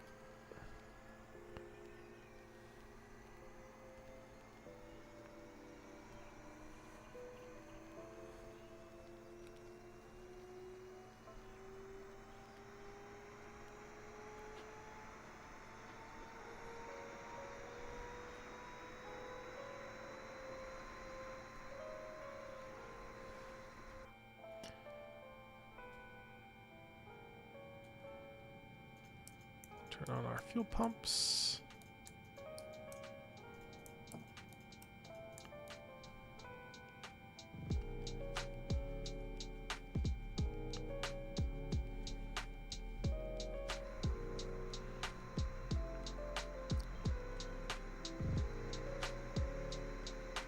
Yeah, the 225 is the big one. That one is a monster. I have unfortunately never seen it take off.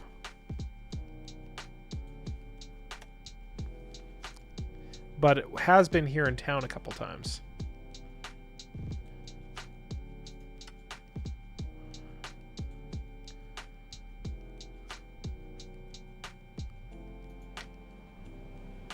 I have seen the 124. I've actually got photos of the 124 taken off.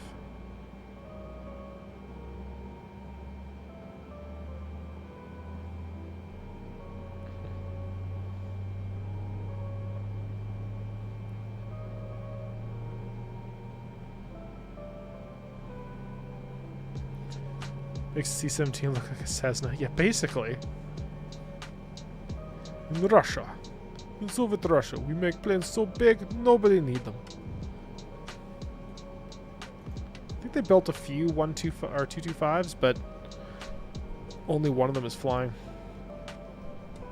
Maybe they only built one.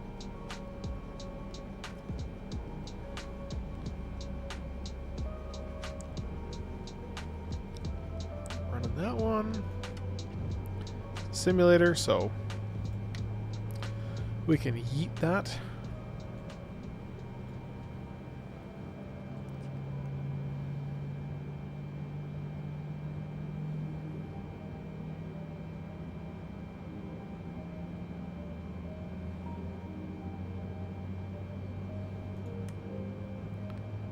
Both. Strobe.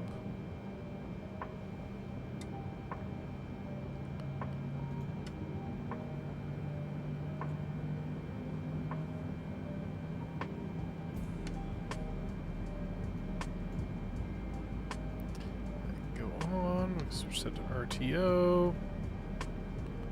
Set our flaps lever. 5 degrees.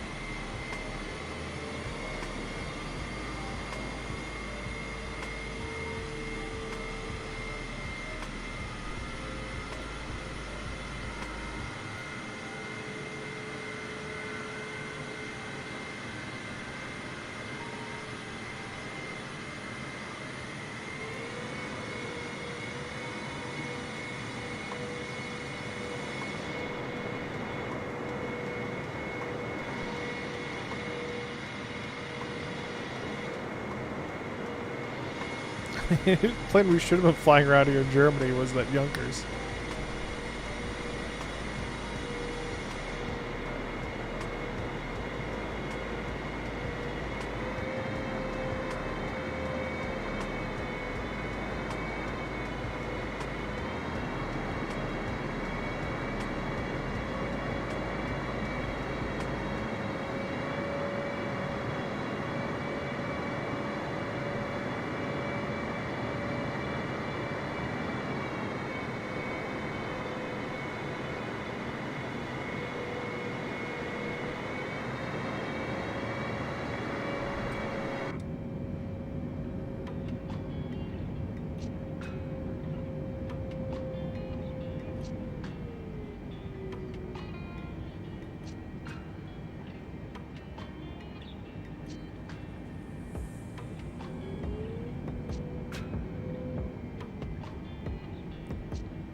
I do like airliners. They are a lot of fun.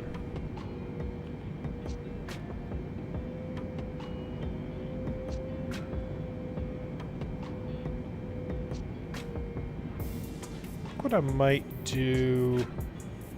Well, so when Kieran's back, we're going to be doing a lot of, like, night work on the airplanes. Scott was like, alright, we should do... yeah, I like learning the systems, too. SF50, yeah. Yeah, Scott was like, you should come out and get your 3D printer set up. I was like, I don't get it till Friday. It's like, what am I looking at? It's the wash and cure machine. Oh, okay. But he's working on the jet glider today. I'm like, I'm less interested in the jet glider. It's like free labor for him from me. So... Toga, toga, toga.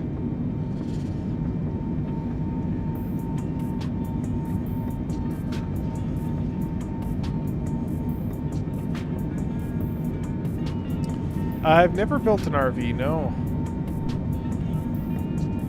But, you know, if I'm going to be building if I build an airplane, it's either got to be composite or an RV.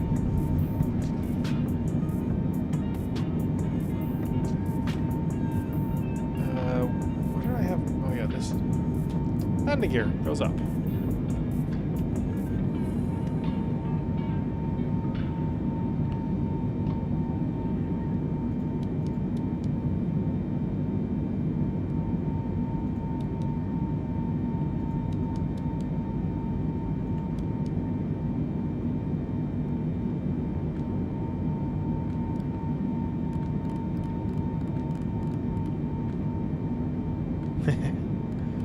Let's go, yeah.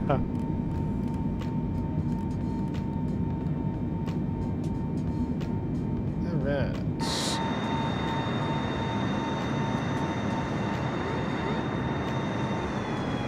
We might be overspeeding a bit.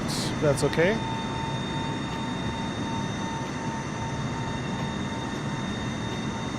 Yeah, F-14, yep. We are flying over Germany right now. Over, what's the name? I'm literally looking up on my iPad, didn't tell me.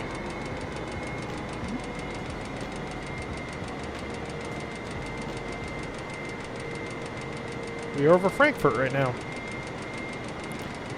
Yeah, the RV-10 is the four-seater.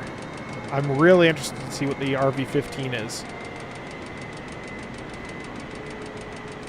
There's a bunch of rumors that they're coming out with that one, but nobody quite knows. Apparently it's pretty exciting.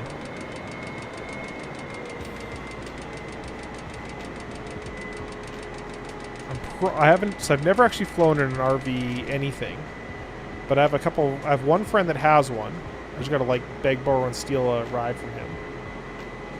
And then I have someone else who's like, he's gonna teach me to do some tail dragger time on his, because he's a flight instructor.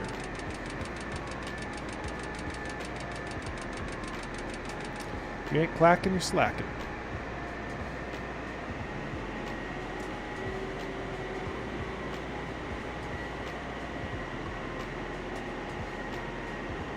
Ah, nice. Yep. Yeah, the 8 is it's a fun one. Any of them that you can do aerobatics in is, you know, top notch by my standards. Hey Luke, how's it going? Yeah, this game is a ton of fun. It's we're just kind of cruising through downtown Frankfurt right now in a 747. It's, you know, casual, everyday kind of thing.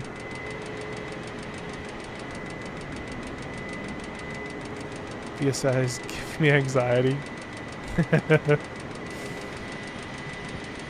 100 feet off the deck with 2,000 feet a minute down.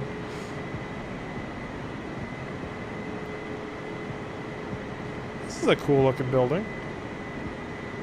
That one down there, not this one. Definitely a radio tower.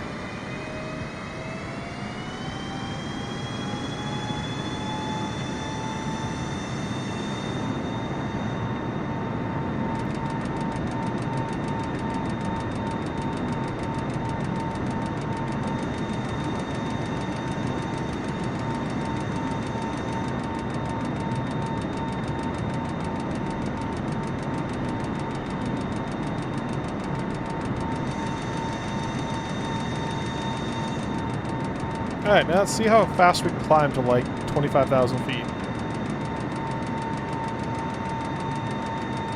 Burn all of that airspeed.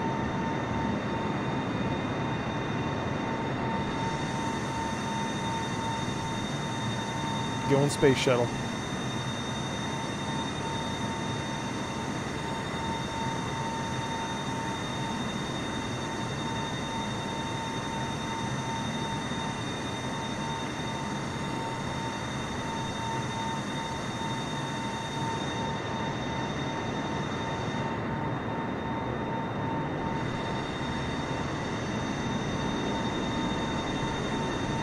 All the way over. Jesus. That builds momentum.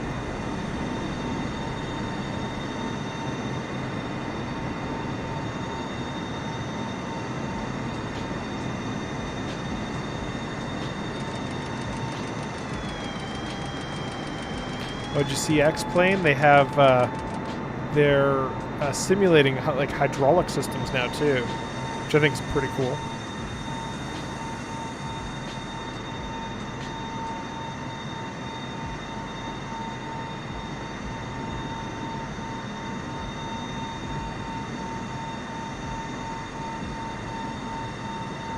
I do wish some of these games would actually, you know, let you model things and then based on the actual 3D model simulate the airplane, because it's all kind of still faked.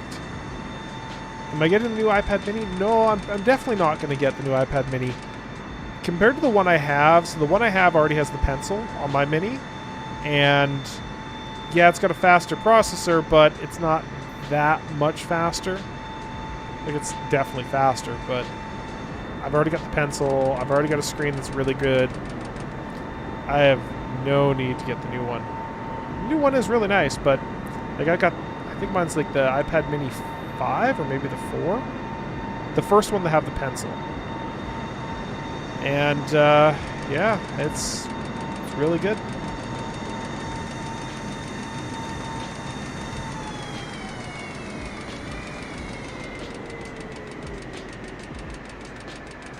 Spoilers, please.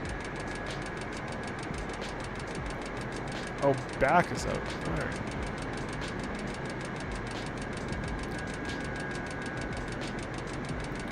Alright. Let's see if we can combat land this thing on that same runway.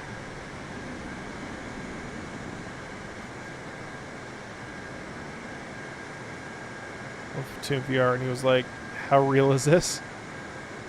Yeah, the 152 actually flies pretty realistically in game. Not perfect, but it's pretty good. Yeah, it's a sim. Yeah. It's still a sim. That's the big problem. It's still a sim.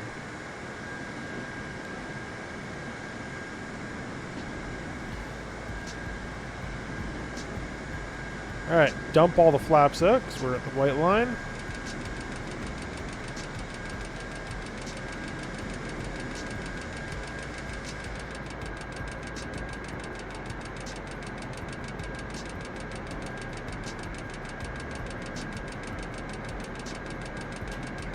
Gear down. Set max auto brake.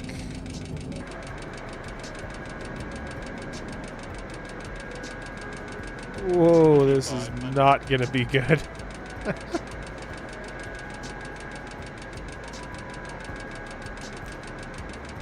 Don't fly Sims late 90s till this one is infinitely more realistic. Yes. It's amazing how far we've come in just like the past even decade. FSX to Flight Sim 2020 is just huge difference. I played FSX a little bit so that just you could play online with other people, but it was never really a great sim. Real pilot. Yeah. Twitch FAA. Well, unfortunately, I don't fly under the FAA, so I'm good to go.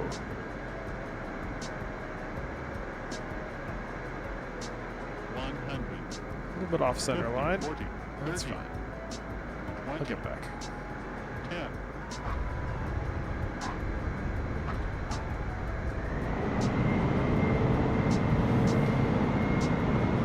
I think we did it. I should have a phone number to call, shouldn't I? Twitch FAA.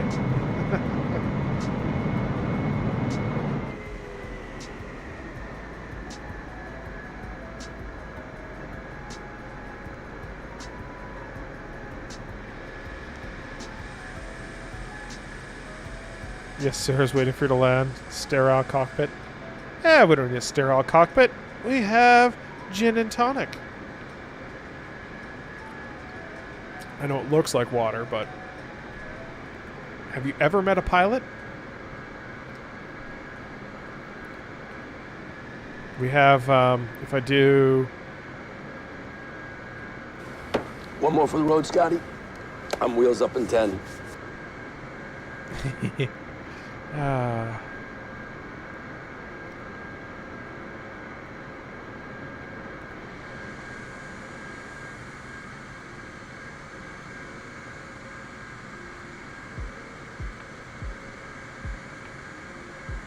What a dog. Start a full investigation. Well, then I shouldn't ever play this sound effect. All right, gentlemen. It's time to get high. And also fly this old bird. Just a little captain's joke. I never get high when I'm flying unless I mistime the edible. Called a pilot lounge for a reason. It's so true. Half the pilots I know are like halfway alcoholics.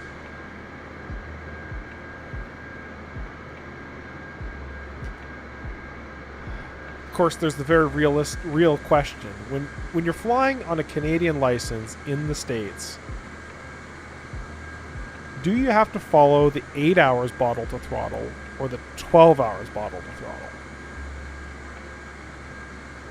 I don't know.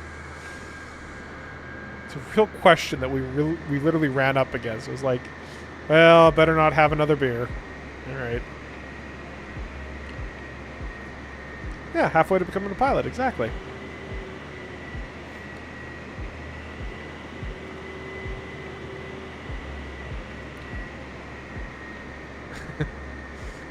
I have to be just like full alcoholic, and then you'd be a real pilot. It's legal only if you get caught. I never said that. Okay, it's true. It's true. Everything is legal as long as you don't get caught. I want to taxi to this other runway. I'm lazy.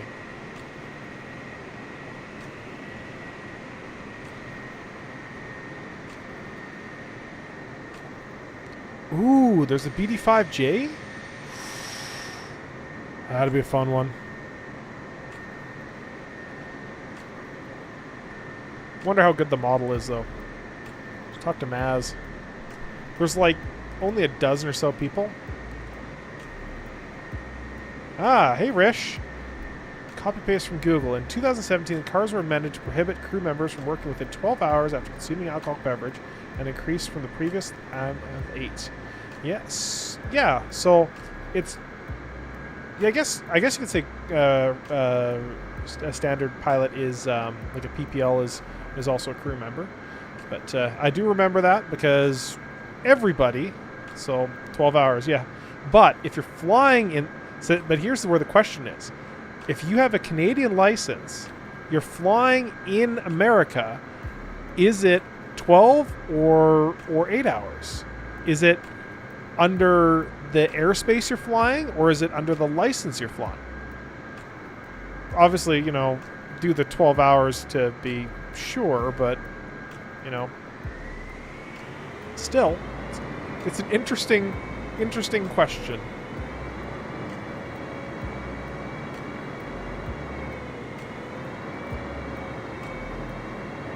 Yeah, FAA is 8 hours. Yeah, it used to be 8 hours bottle to throttle. Most of the 121 companies 12 hours. Yeah, whichever is more restrictive.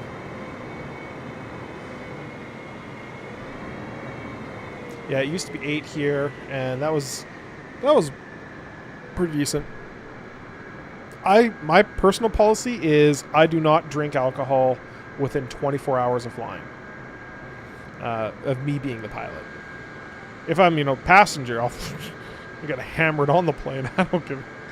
But no, I genuinely don't. I genuinely don't. So I did a couple times. So I did a couple times get shit-faced hammered the night before, and one time I was flying gliders. And it was just like I was a student at the time. I was like, this isn't working. My flight instructor, when I was doing my PPL, he saw that I'd gotten, he saw that I was like hungover. He's like, did you have a late night last night? I was like, yeah, it was a bit of a late night last night. He's like, well, today we're doing spins. And I'm just like, no. And he's like, no, we're doing them. So we start getting out there. It's like, we don't actually have to do spins if you're feeling bad. I'm like, nope, I can do it. Don't worry. And I did make it through it, but he's like, well, I hope you learned your lesson.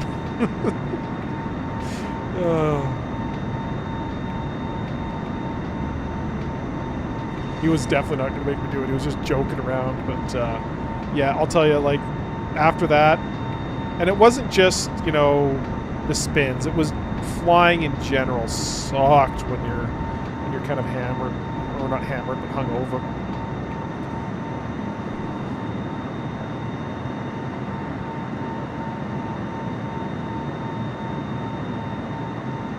Like if I fly to Canada, then yeah,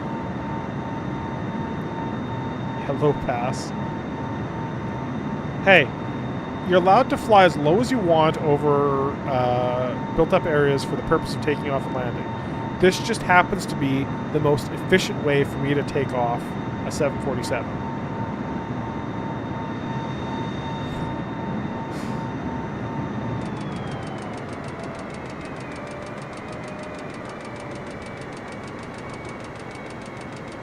But not 300 knots. The fucking starts. Hey, it's in Germany, and Germany has different airspace laws.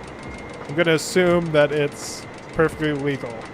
And you are actually allowed to ask permission to break that. And pilots do all the time. They give them permission to. It just kind of depends on where and for what purpose. Ooh, that's a pretty building. The square one, not the church. Exactly. It's an extended approach for the next airport. We're just doing circuits. This is circuits.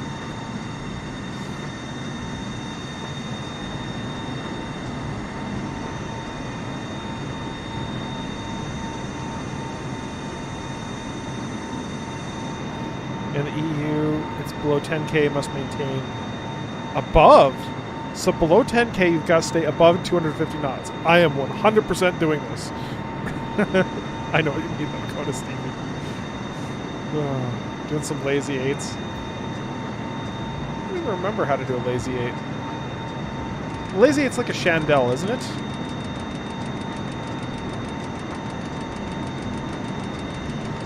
Let's do a chandelle.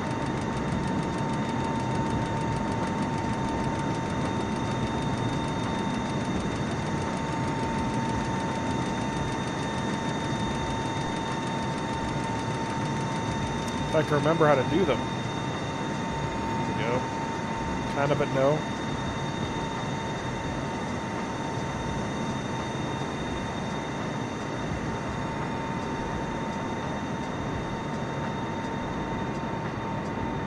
12,000 foot Chandelle. Yeah, you do. You definitely climb on a Chandelle.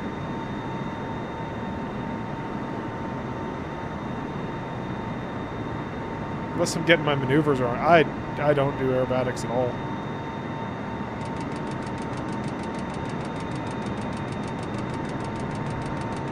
God, I'm gonna rip the wings off of this thing.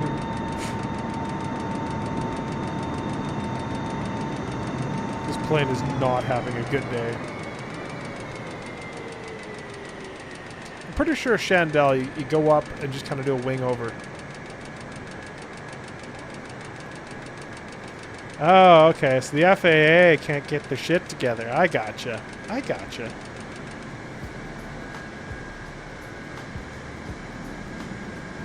I'm drunk too. Yeah, I just assume most FAA inspectors are drunk 24/7.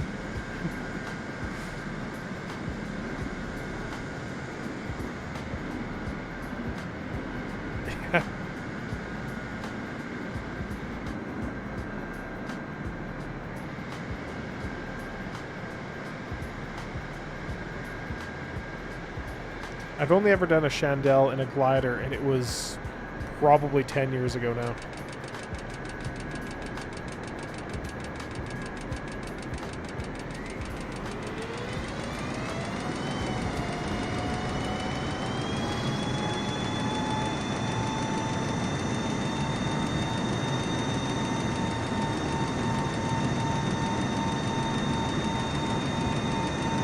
We do have the best sound effect for it, though.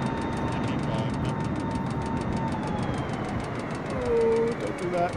Don't do that. There we go. Not how you fly planes. Not how you fly planes. Not how you do it.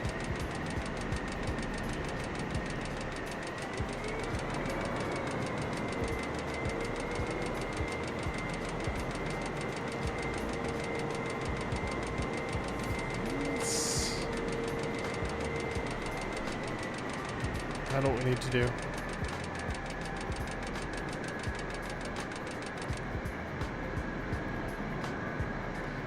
Alright, so we've done a fast pass. Now we gotta do a slow pass.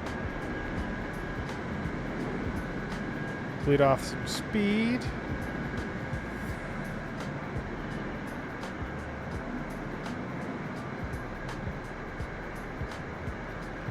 Get our flaps all the way out.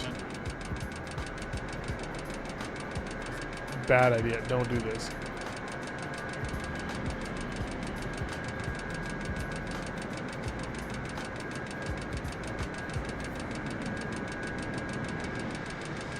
Yeah, that building looks German. 1,000. A giant monolith, square. Landing gear.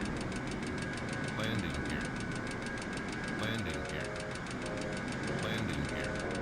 Landing gear. Landing gear. Landing gear. Landing gear. Landing gear. Landing gear. Landing gear.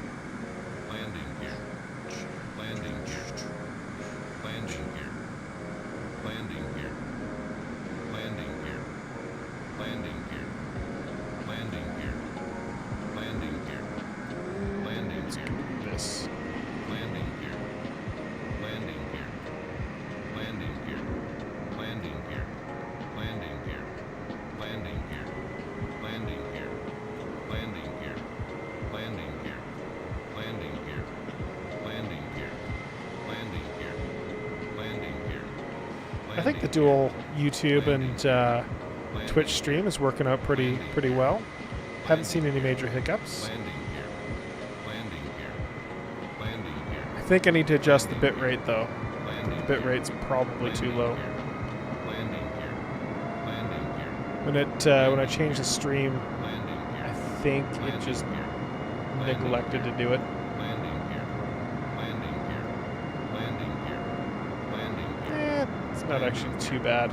Landing gear. Landing gear. Landing gear. Landing gear. Landing gear. Landing gear. Landing gear. Landing gear. Landing gear. Landing gear. Landing gear. Landing gear.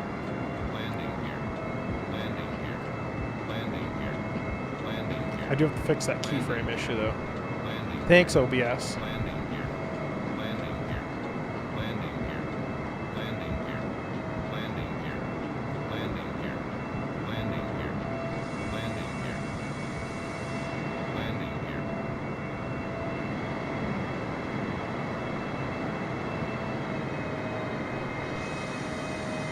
And to your right, we see a building much taller than we are.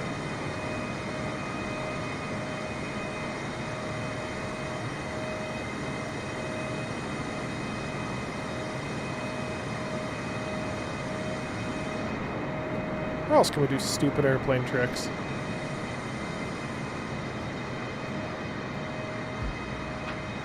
Where's that, like, old German airfield? Is it Berlin or something?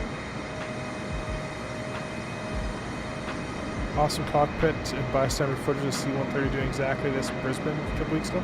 Yeah, I remember seeing that. What was the story with that? Was that, like, air show stuff? Or were they just, you know, YOLO? 1,000.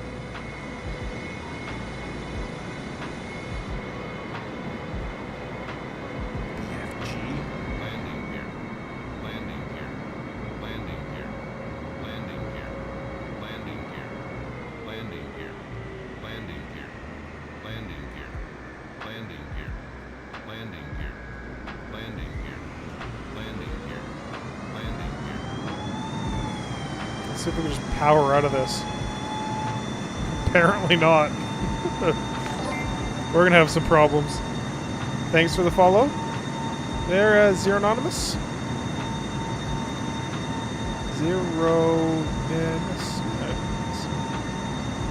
Practice for an upcoming fireworks show. So what, are they shooting fireworks at the C-130 or from the C-130? Both would be entertaining. But you're in Brisbane, so are you allowed to leave your house? Yes, I like that. I like that a lot. That's a good answer. Yes. Are you allowed? But are you allowed to leave your house? Like, or better yet, I guess you're allowed to leave your house. It's just, you know, you need a trip to the hospital and cracked skull. Thanks for the bits, Supermoto Dave. And potato cannon.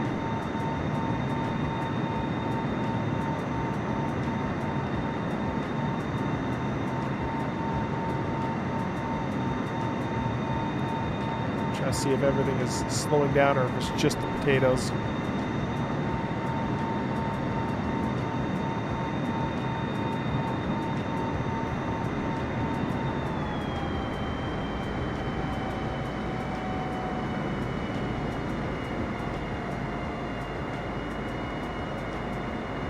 Ah, Brisbane's not in lockdown. Okay. Which part of Australia is? Like, which part was having those riots and, you know, the police brutality beating people up for leaving their houses? Like, where was that?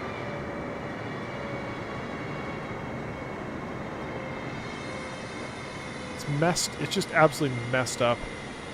Don't want to talk about it. Don't talk about it. The government will come in and beat your door down too. I'm not allowed to talk about it. Oh my god. So bad. Here, Melbourne. Yeah. That's so rough.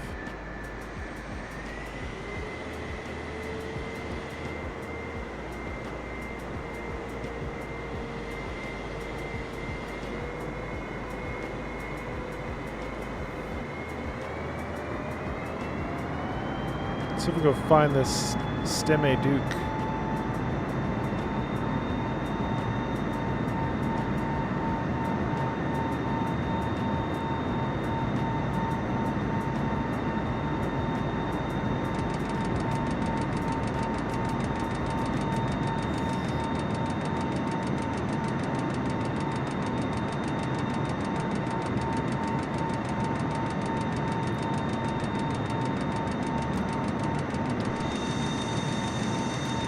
So I haven't been in Fliggity Stream for, well, I popped in from time to time, but, so what's going on over there? I understand he's doing some, like, mod versus mod thing, couldn't figure out what he was doing.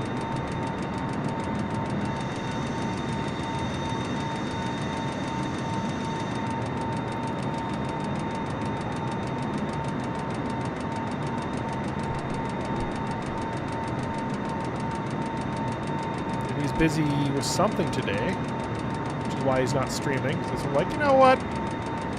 Today is a good day to get back to streaming.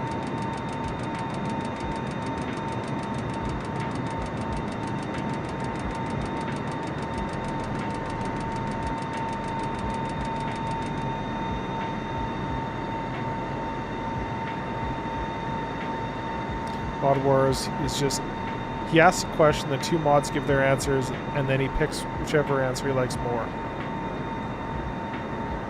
Okay, alright.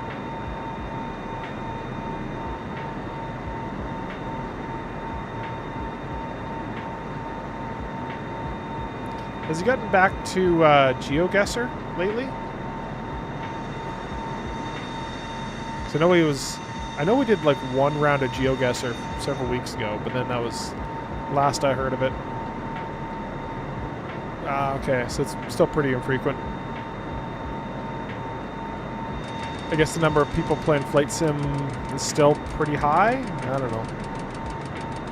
I figured the numbers would be tapering off by now. Worst acting performance. Thanks for the follow, DJ Sherman. MX.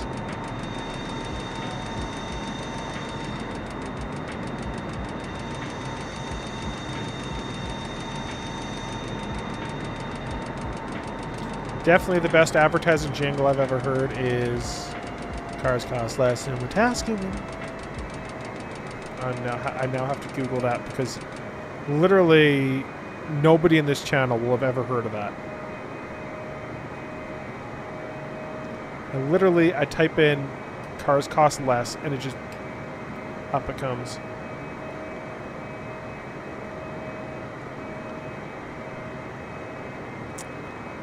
Oh, because I don't have YouTube Premium on this account.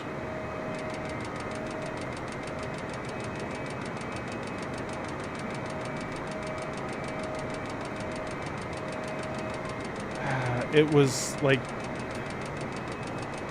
This was the... It was on TV every like 25 minutes. Yeah, Rish, you've heard of that. That means you're from Alberta. Post that here too, yeah. We got 2 channels to put it in. Yeah. So that was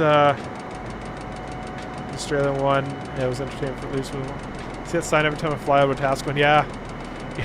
Whatever. So we were at the Reynolds Museum here a few weeks ago. A couple months ago now, I guess. And the moment we landed there, I'm just like, cars cost less. I was like, that song has gotten into my brain and it's bad. I was in a golf camp when I was a kid, and one of the guy's mothers was the one who came up with that jingle.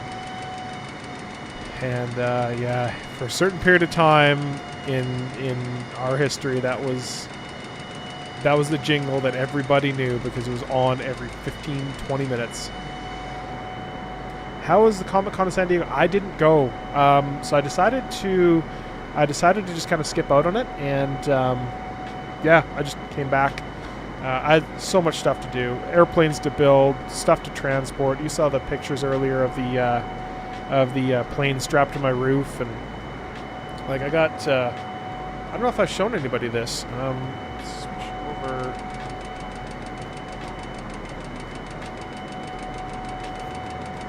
Let's see. All right, so this is the little magic box I built. Focus. Come on, there you go. So it's more or less just an Arduino with a few analog digital converters and potentiometers to make a bunch of adjustments. And this thing worked like a hot damn. It was actually at the Reno Air Races. So this thing worked like an absolute hot damn. You can see on the back there's a USB-C over here, and then these are all just the plugs. Literally headphone ports, and my god, it worked so well. Battling 0-3. So it this thing worked just incredibly well. The problem is, when I pull this out, a bunch of the cables on the back, like, they're soldered, but unfortunately the resistors I have, or at least had, have very, very tiny little wires, and a bunch of them broke off. So this has 6 inputs on it. I could only use 5 or 4 of them because, well, technically I actually broke 3 of them, but I fixed 1 of them. So headphone ports for analog signals, plus, minus, and return. That's so obvious it hurts. Yeah, I know, right? I was just like, man, I need something that I'm going to have that's going to be easy to plug in and unplug, and you can't get it wrong. And, like, I was looking at, like, some external connections, like, oh, man, look, wait a second. I just use a headphone plug. They're painfully easy. You can't break those things. And then if I get a TRRS, which I did, I got a TRRS one, so I had tip, ring, sleeve, and I used the tip as the power, the sleeve as the ground, and then the first ring is my signal, and that worked perfectly. But that gives me an option to have, like, buttons on stuff too in the future if I want in, like, version 2. So I was like, well, that's perfect. And yeah, it worked like a hot damn. I could just unplug it and plug into different ports if I wanted to, and the signals all, like, everything was fantastic. So I got back and started working on the actual more permanent circuit for this thing. And I don't know if you can see them, but these are our analog to digital converters. These little boards, that's what's sticking up. I was like, you know what? I'm going to build this. So I found the schematic it's an open schematic for both these little boards as well as the Arduino. So, like, you know what? I'm going to build my own one of these, and GLC PCB, I can find all the components for the Arduino, but these guys, I looked on Mouser, on DigiKey, on absolutely everywhere. The earliest I can get these analog to digital converters in their raw chip form is like mid 2022. So that ain't gonna work. So what I did is I found, so these boards are only like $10 a piece. Actually, I think it's $10 for 2 of them. And if you buy the Chinese versions, it's like, no, if you buy the real version, it's like $20 for, or no, they're like $12 each. Whereas if you buy the cheap Chinese, like, knockoff version, which some people say has the wrong converter, not the 16-bit, but like the 12-bit converter, which is actually still probably more than enough for me. Those ones are like $12 for 2. I'm like, perfect. So I just ordered a fistful of those, and I'm just literally going to solder them the same way I soldered onto that board, but onto a permanent daughter board or motherboard. So I think that's going to work out fairly well and let me build these things out. So I'll actually be able to have a handful of them. We're going to take the simulator up to Grand Prairie here in November and give people the option to fly that as well. Unfortunately, it does mean I can't fly up there. It means I have to drive up. But unless I can find someone who has a trailer, I could. My friend might fly up, and if he flies up, I could probably borrow the race trailer. But we'll see. All right, Stemmeduke. You have just encountered your worst nightmare.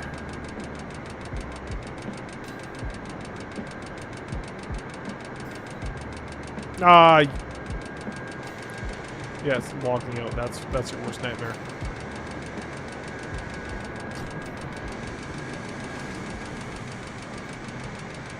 I am cow.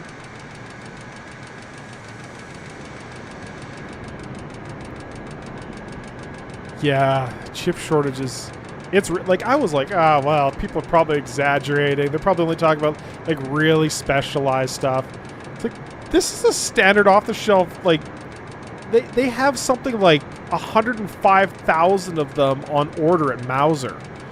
I was like, and it's not going to be here until, like, early to mid next year. Wow. That's bonkers. It's Mouser, DigiKey, JLC's thing, so yeah. Oh well. I can get everything else, so I still have no idea what I'm doing. Like, I saw in the schematic for this, I'm trying to, like, literally source parts. The schematic for this, they're using a 10 volt Zener diode, and it's 250 millivolts and 3 amps. But like, I don't know how to turn that into a spec that I could actually buy. So I believe the 10 volts is the reverse current, and like the 250 millivolts, is that the forward current? Like that, or the forward voltage? That seems really low for forward voltage. But what do I know? And 3 amps, is that like maximal current that it can handle in forward or reverse? Hell if I know. It's everyone, our vendors are doing $1 million orders and they're still fucked. Yeah, I hear you. I hear you.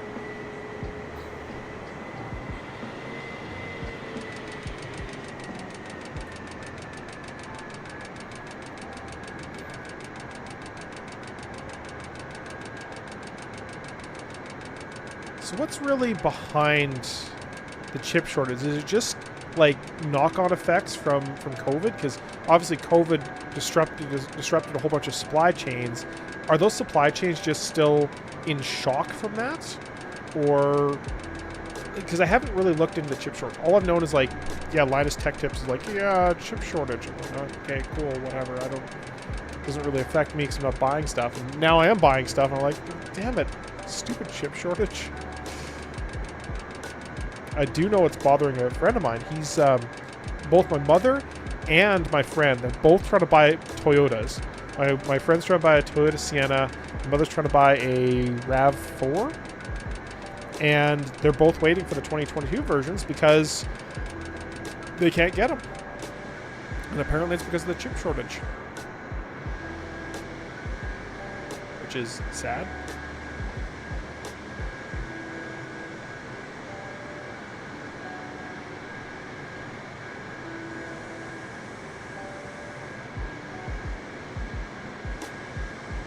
The Germans would just like level these mountains or something. Find some German way to deal with mountaintops. Oh, it is a mountain and a valley. We will just build across the top of them. 25. It's a terrible German accent. Chip shortage standard started with crypto miners using gaming GPUs. There's a lot of chip, high Bitcoin prices. Yeah, Rish, that was my exact thought as well. Was that it was just like a GPU, CPU type of thing. But apparently it extends to like little one-off boards. Look at my hand on the Class Echo display. All I need to do is put it together. It seems better. I'll just like, the Class Echo. That's the one that someone else was building. Wasn't it like Kona Stevie or something was building that? Which I thought was really cool. Obviously, those were like dead simple little LCDs. So, honestly, I am. So I don't know if I've shown it on stream. I should switch over to game and then give myself an iPad. And then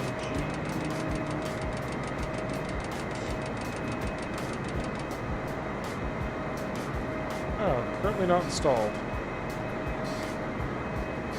Well, that's fine. So Garmin has Arduino LCD 3D printer case. Yep. Now that I have a 3D printer, I can actually start building some of this stuff. I am very, very excited about that. Very, very excited about that. I don't like that it only has the one knob, but maybe I can fix that since Arduino. Yeah, exactly. That's the great thing about Arduinos and stuff, is that you can remix and add your own stuff to it and really mess around with it. So, but if I was... So there's two parts of me that go, man, I want to do this, but I want to do that with it. GTM trial, where is it? Yeah, it's downloading. They're huge. So Garmin has released a iPad app. And this is several years ago now. They released an iPad app that has network capability that just connects on. It's just a G1000. So like you could use an iPad. I've got 2 iPads. Actually, I've like 3 iPads that probably work. Because one of them is outdated, and just run those and then use. But the thing is, they don't tie into anything except for Garmin stuff. And it's like, if Garmin just created a bridge or opened the protocol for the bridge, we could use that software, and it's pretty good. It's pretty good on the iPad, and have like a real Garmin, you know, G1000 panel. But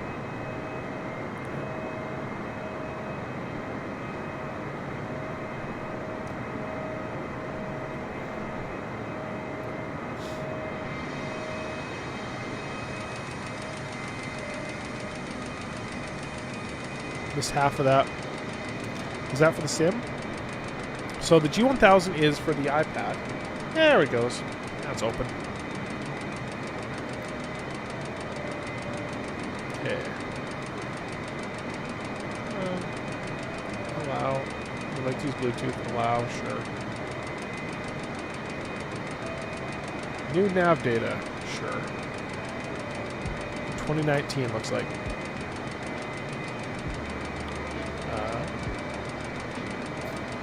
Hello. NDI. There we go. Start NDI.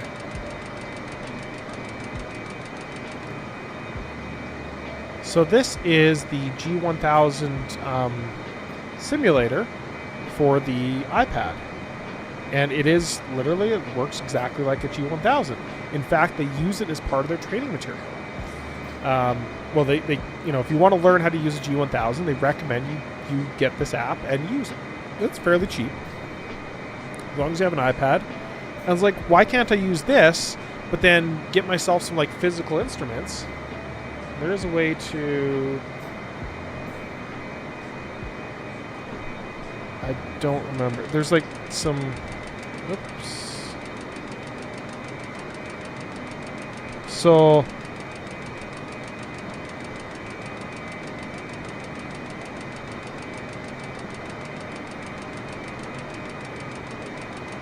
Ah, come on.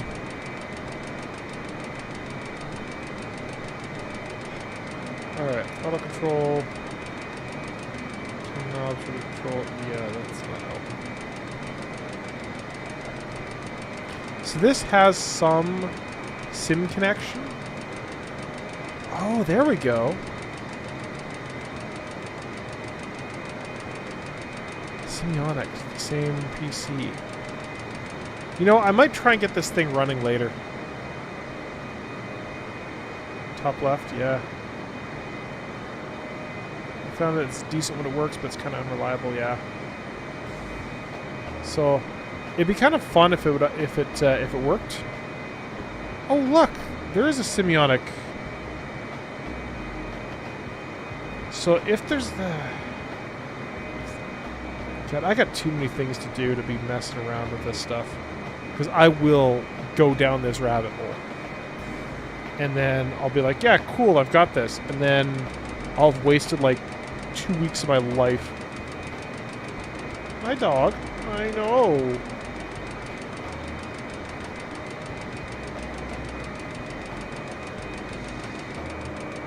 So, yeah, I think that thing is pretty cool. I used it to learn the G1000, and that's when I came to the conclusion that Garmin fucking sucks donkey balls. Oh, top left for the physical controls. I gotcha.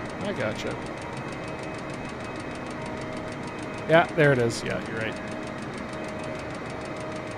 So that'd be kind of cool if you could have, you know, that running, but without the physical buttons on the screen. Just go like, whoop, full screen, and then have actual physical buttons that integrated with it, which is... There's apparently a way to do that. There's a company making those. So, hey, cool. It just means I got to reverse engineer that protocol. And even if they're using a TLS certificate, they can fake it. I guess fake it's kind of the wrong term. It's break into the protocol.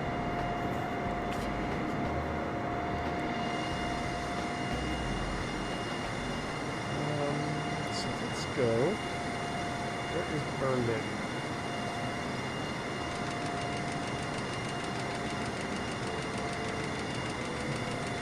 Prague.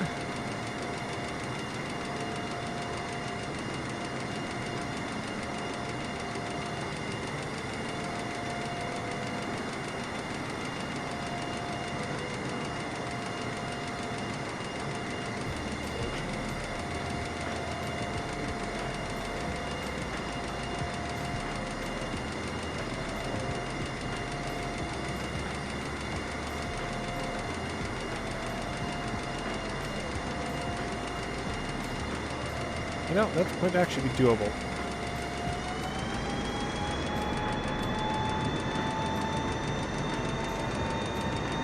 Should bring that on screen. Whoop, there it goes. What a mess of airspace.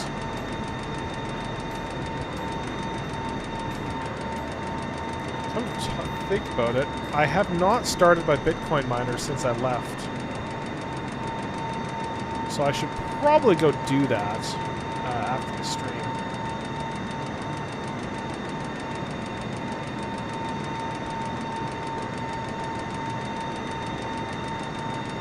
Especially now that the weather's getting colder, it's making a bit more sense to have those running space heaters. Very inefficient and definitely a bad idea if you're just trying to save money. But if you sell the Bitcoin, hey, it's like free real estate.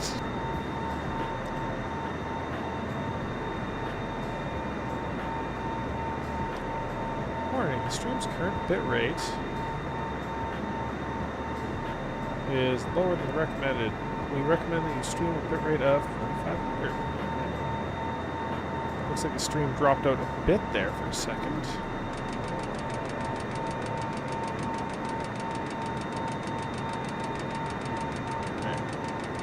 Back there. Trim back a little bit. So what do I have this? So I do have bitrate set as 5 kilobits per second, or 5 megabits per second. Yeah, so that's not bad. Reset quality, profile high. Using NVENC. Although I'll be honest, I might decide to switch to X264. Because X264 will get you slightly better quality, but takes CPU and like I've got 12 cores. I'm using like one of them. Let's see, under performance, CPU, 37%. And like half of my cores are just sitting around doing dick all. Actually, they're all kind of doing a little bit of work. Still. NVENC seems to be working though, so don't break it. If it ain't broke, don't fix it.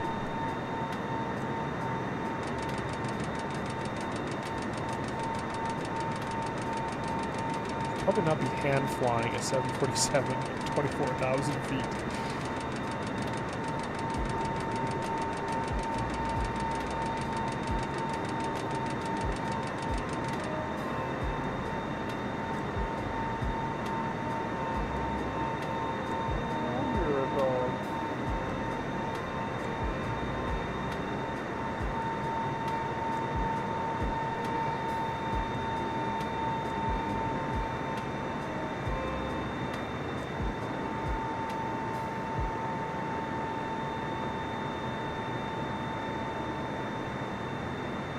Seriously? What's wrong?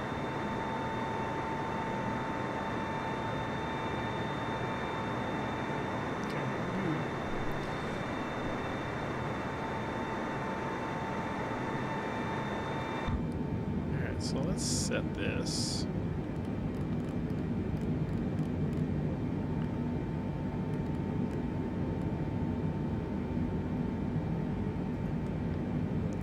And then set our heading.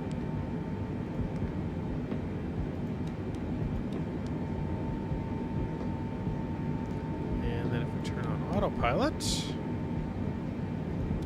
get VNAV? No. That's fine.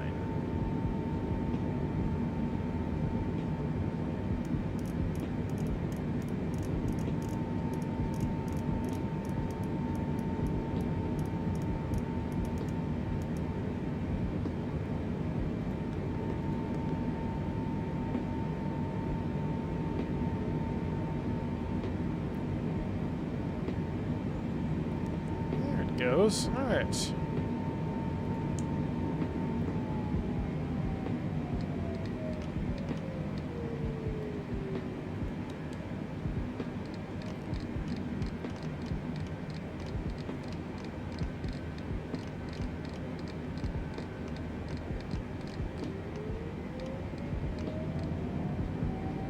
That's good speed. Yeah. Keyframes, etc., etc.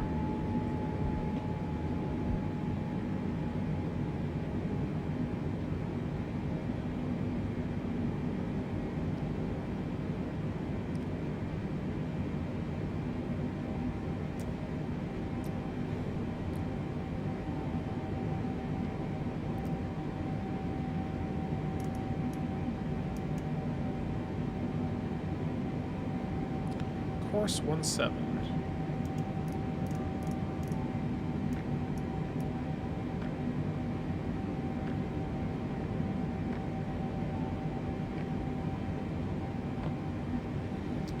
Remember when I first hopped in this plane, there'd be no way I could ever figure out how to get this thing even just to turn on autopilot.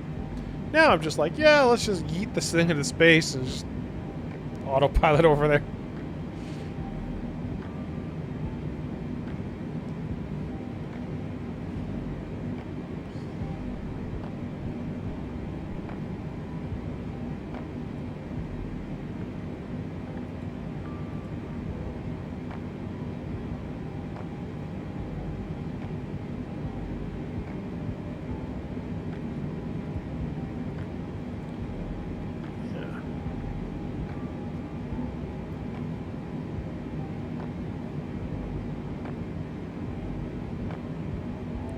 They keep the 320 in the air. I know, right?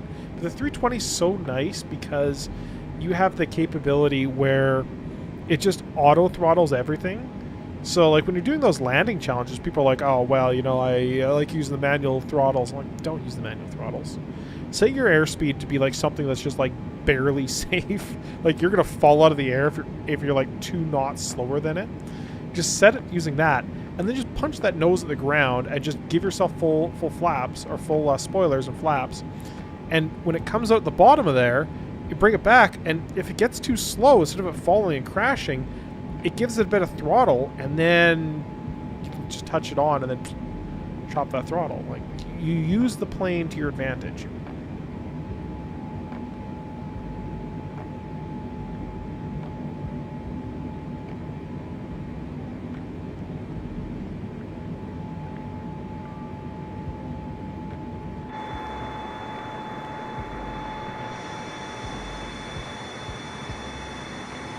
Officer's pack probably didn't need the throttle.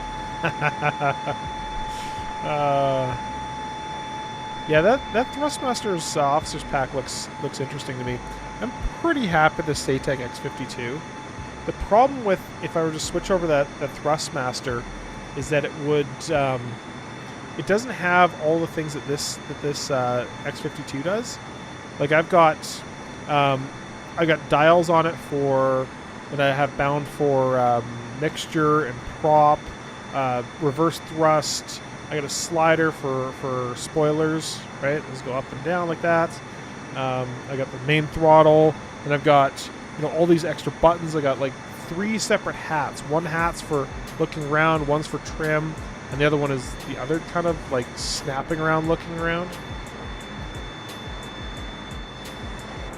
So that works. And it's got all these little switches and stuff. Just like, I don't lose a bunch of stuff. I don't really want to lose stuff.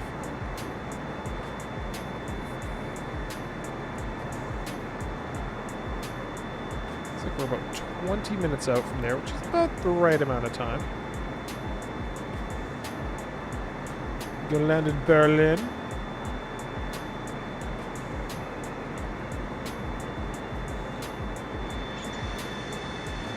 Keep some mappable buttons. This was definitely missing details, yeah. Yeah, that's the thing, right? A button is okay, but I need analog control. That's my big thing, is analog control. And obviously, now that I got this thing, I could literally build anything I want. Especially with the 3D printer and those Hall effect sensors I've got. Like, I could build absolutely anything I want now. But do I really want to build anything I want? Do I really want to be spending the time building a cool setup when I've already got something that's, 85, 90% of the way there? Plus I got all the Logitech panels in front of me.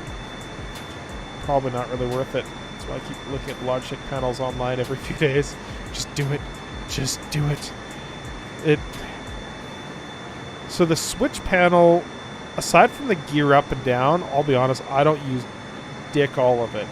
I did when I first got it a little bit, but if I were to say skip one, it's the switch panel. Switch panel, bottom of the barrel for me. The radio panel, unless you're doing like IFR flying and flying VORs, I would say that's another skip for me.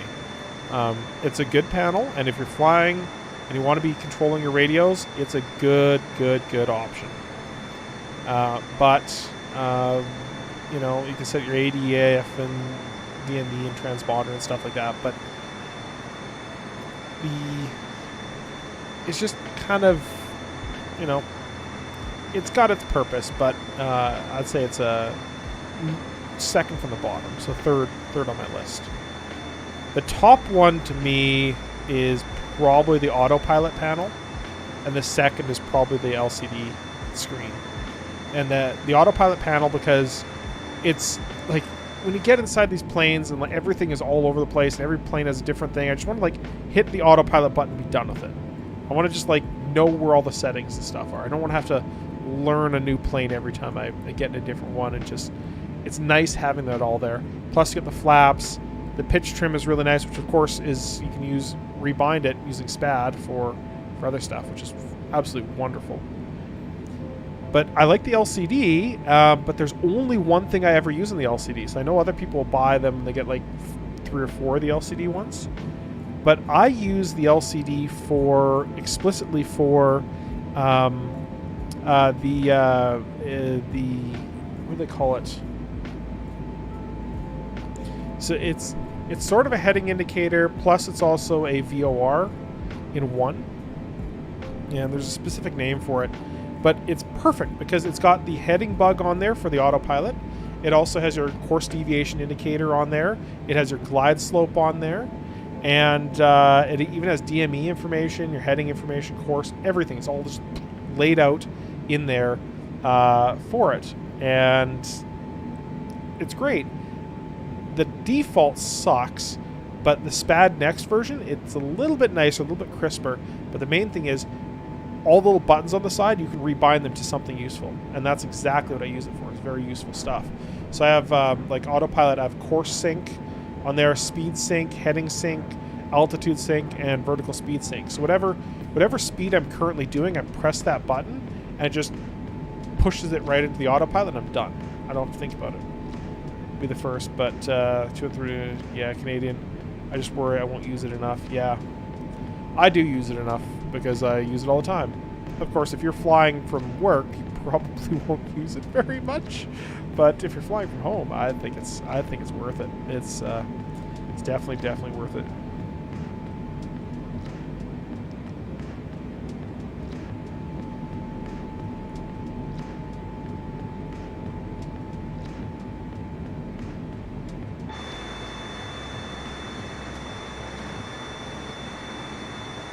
Dog has found her bed. So she hasn't been sleeping in her bed when we go to sleep. She comes up on the couch, or sorry, onto the bed, and she more or less just never uses the other one. So instead, I moved her bed over here, and now she sleeps out here instead of going and hiding in a closet or something.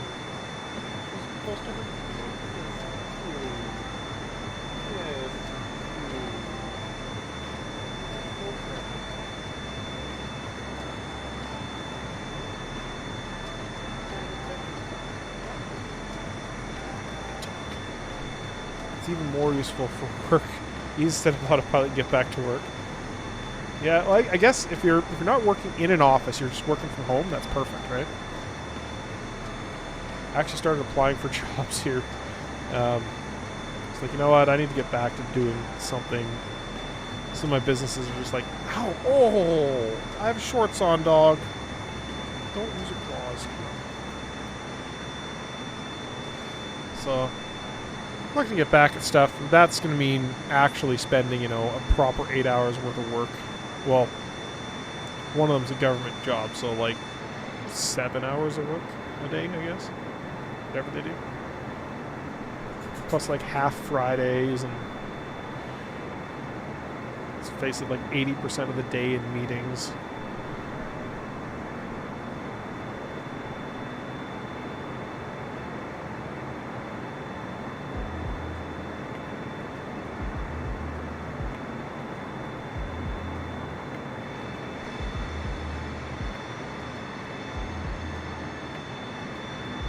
So interesting seeing designs on the ground like this for the way they've laid out like fields and stuff, because this is all because of thousands or at least several hundred years worth of iteration, right? So someone came and I want this piece of land, and the next person I want this piece, etc., and they just kind of ended up laying out all the land like this because it was never planned, or at least if it was planned on a really, really small kind of micro scale. Instead of, in Canada, when they did the, what do they call it? I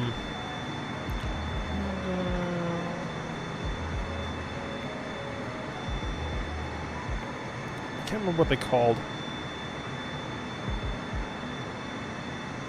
Alberta Township Survey System. It's the ATS. So they planned out everything. They surveyed the entire area, and everything is in very square grids. Everybody gets exactly 1 square mile, or at least that's the main quarter section, and then they further subdivide that one. But out here, no, it was like you're one dude and your family. You can't manage a square mile yourself. So that's a good thing to come out of all this. I'll probably better work from home for as long as I can work for this company now. Yeah. I hope that's true for most people. Most jobs, you don't need to work in an office, and both the companies I'm applying for they were specifically hiring somebody for a transitional role that has experience in transition. Which I do, a ton of it. So basically moving a company from, everything on premises to everything remote. Everything can be cloud services. Everything can be offline. Everything can be, I guess not offline, technically online. And, it's like, great. That's pretty much everything I've ever done. The previous company I was at was like, we had, so the big company I was at, we had a lot of stuff on premises because we needed stuff on premises. Like, would you run your irrigation system from an internet server if the irrigation system goes out or the network connection goes out and it can't get access to metering out like liquids or nutrients? The plants will die in less than 30 minutes. Do you want to put that in the cloud? Because if you do, you need to be fucking fired. Just straight up. And there was actually some people calling for that. Oh, this should be all cloud. It's got to be cloud first. It's like, dude, that has to be here. Like, oh, well, we can't guarantee uptime because we can't manage the server. Dude, put a friggin' UPS and put 2 of them in there. Just be done with it. Like, we cannot afford for this stuff to go down. We don't really know. Well, you do you. Just make sure that your name is on that rec sheet, not mine. So, yeah, there was some stuff that needed to be on site. Things like plant tracking and stuff. We need to be tracking that as locally as possible, because the moment you stop tracking that, it's the moment you shut down production. And yeah, so we're migrating to a kind of a split method. So we had a lot of our actual online store stuff was on site as well, but I wanted to separate that so it was kind of like a synchronized setup. So we had, all of our grow and stuff on site, and then all of our sales off site. That they only really loosely communicated with each other. They didn't need active communication paths, but finding the resources and people to do it was just, we had it. It was built. It was just like taking longer than it should have, mostly because everything was working just fine without it. So yeah, everything should really be cloud now. Everything should be remote. I have one good friend. Him and his wife, they were both promised work at home contracts in perpetuity. So they signed off on these like work at home ones, and then they all got rescinded. And I remember my friend's wife. She sent me this like fucking angry text. She's like, "I am done with this nonsense. Let's get something else. Anything else. Just, I'm done with this nonsense. I don't need to go back to the office." Yeah, it was brutal. I'm like, yep, that's. I remember right at the beginning of the pandemic, one of the things I said, usually publicly anyways, was that the one good thing that's going to come out of this pandemic is people are going to finally realize that they can work from home. There's going to be companies that finally say, it's okay for my employees to work from home. And they can experiment around, and nobody's going to give them shit for it. Like, if they can't keep up, they're going to be worried that they're not going to be able to keep up sales or customers or whatever it is that they're doing. They're going to be afraid that they're not going to be able to effectively do their business. But because of COVID, they can go, you know what? We have to do everything remotely, and we're really sorry if we can't. And they're going to try it. And suddenly they're going to realize, oh, wait, we're still at like 85, 90, 100. A lot of companies are more efficient at when they're doing everything remote. So the hope there is that a lot of companies will stick with that. Some are not. Some are like, yeah, you know what? We're still paying $1.5 million a year for renting office space for all these people. We need them to come back and use this space. Like, use that space as storage. I don't know. Start a crack den. I don't give a shit. Just find something better to use that office space for.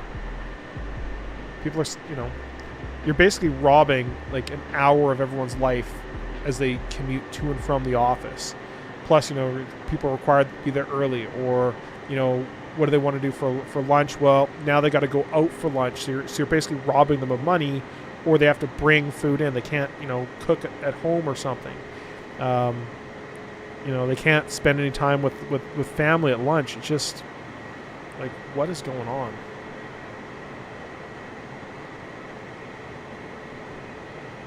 Plenty of ways to monitor performance without standing over people's shoulders, and hours don't matter as long as you deliver the work required. Yes, exactly. So that kind of brings really to the crux of the problem right there. Is a lot of companies don't have a good way to measure people's performance, so they just use hours as an analog for that, and nothing really showed this more. There was a company I was working for, and I would always come in late. Like, I was supposed to start at like 9, I think, every morning, and I'd be there like 10:30, like seriously not giving a shit. But nothing would ever happen really early. Nothing would ever happen that early in the morning. Like, customers wouldn't call about anything interesting at all. And I was always trying to tell the boss, like, dude, like, I live like a block from I could literally be working from there, and it would be absolutely zero difference to any of our customers, because all of our customers are all remote. We don't have customers in the building. Like, we don't need to have an office space. And eventually he's like, well, you have to be coming in here on time every day. I'm like, fine, I'll be in here every day. So I started coming in 9 o'clock every single day. Then I also started taking my 15-minute smoke breaks. I don't smoke, never did smoke. But, I took my 15-minute breaks, which I'm legally mandated to have. I also took my legally mandated 1-hour lunch break, which is actually when things happen. People were calling around their lunch breaks. They're like, well, I'm not doing something. Okay, I'm going to call for whatever problem they might be having. So, suddenly there's now an extra hour and a half that's just like chopped out through the day. It's like, well, what else? Before, I used to go grab my lunch and just sit there at my desk and answer phone calls, emails, whatever it was. And suddenly it's like, that's gone away. And now it's like, well, 4:30 rolls around. That's the end of my day. Out the door I go. And suddenly it's like, well, there's now customers that are calling at those times. Didn't realize. So after about 2 weeks of that, he's like, yeah, all right, you can come in late. It's fine. It's fine. Because like there was many days where I'd get in there at like 10:30, and I wouldn't leave until like 6 or 7 at night, just working on whatever it was I was working on. It's like, yeah, and basically not taking any time, which of course I now realize is stupid for my own part. But yeah, you can't just go, this is your hours, these are the times you have to be here. Well, guess what? Some people work better at other offset time. So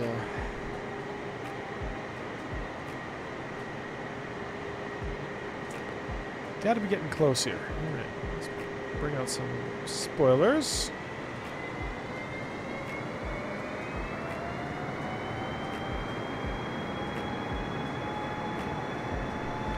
Let's switch to vertical speed mode.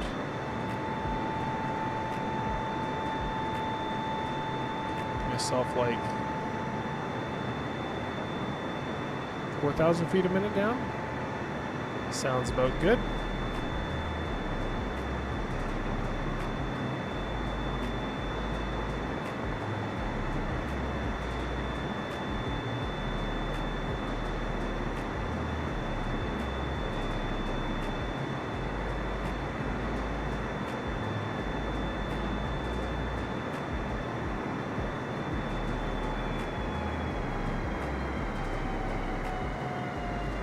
Yes.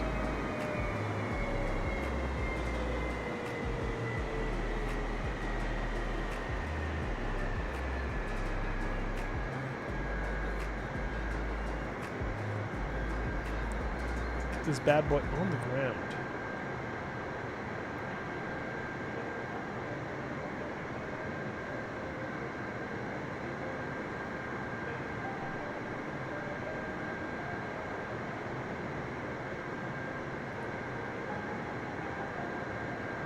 Yeah, I gotta fix that stream health issue, which I can easily do as soon as the stream ends.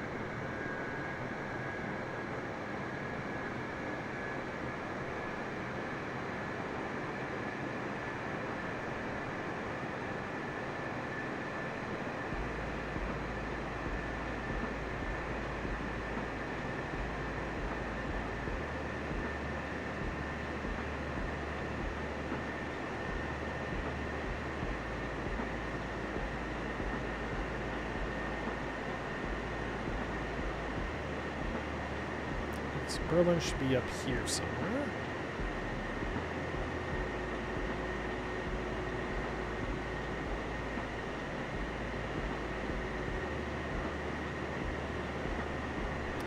So my heading button, a little bit in that direction.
Okay.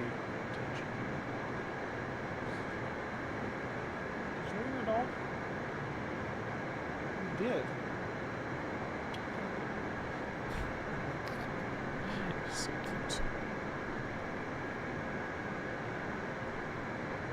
Someone changed the background color to green on me.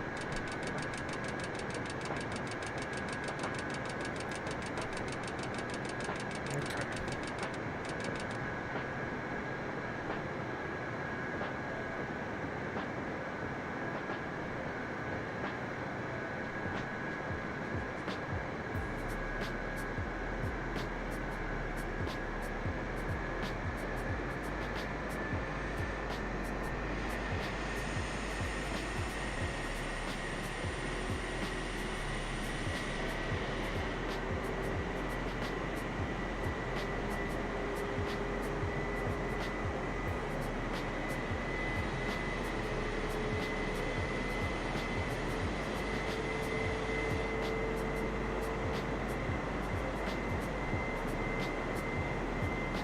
Alright, combat landings.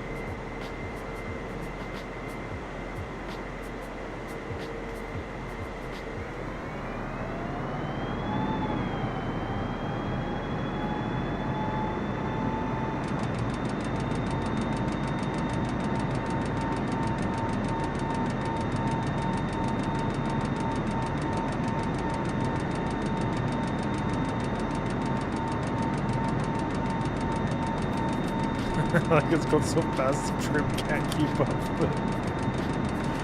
Oh, how wonderful.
Coming in under radar. They'll never see me. Too inconspicuous.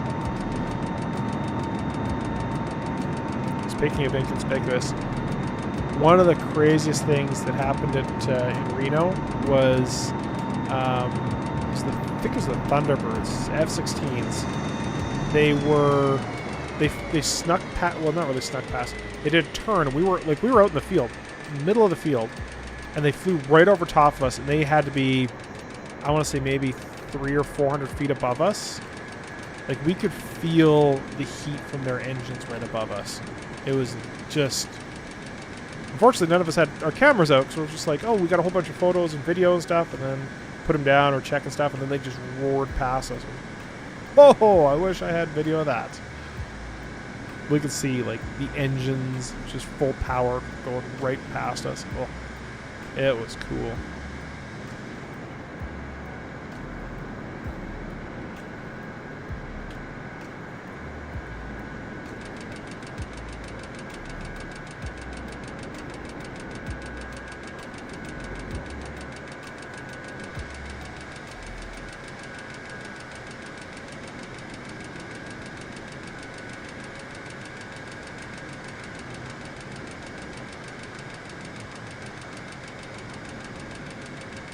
Come on, a commanded landing, you're down.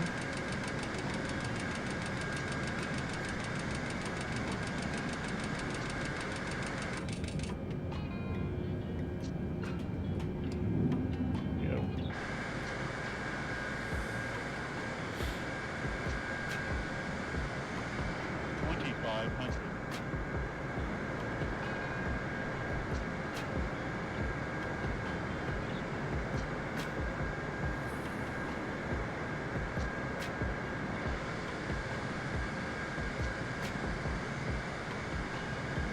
don't know. I don't think there's any way to raid people on YouTube. Which explains why the community isn't as big on YouTube. That's alright, though. 1,000.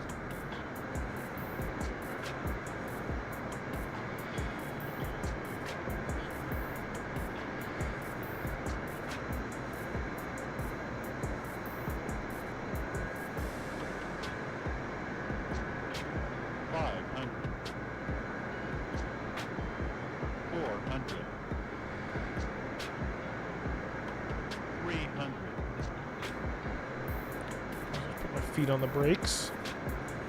200. 100. 50. 40. 30.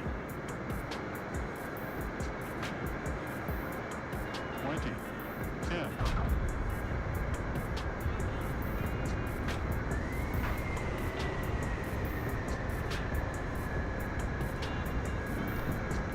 There we go. Here's reversers.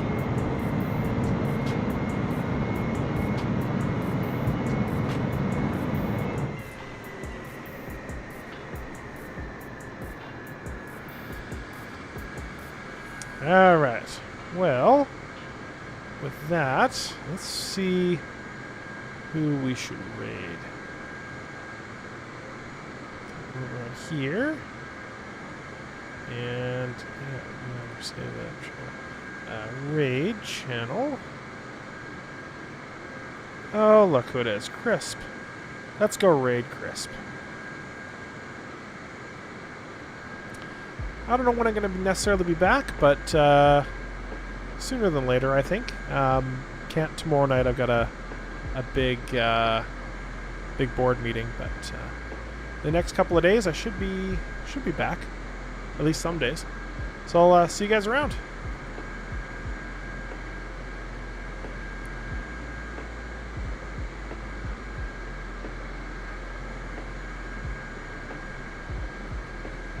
And YouTube, I gotta figure out what to do with that. Just end, I guess.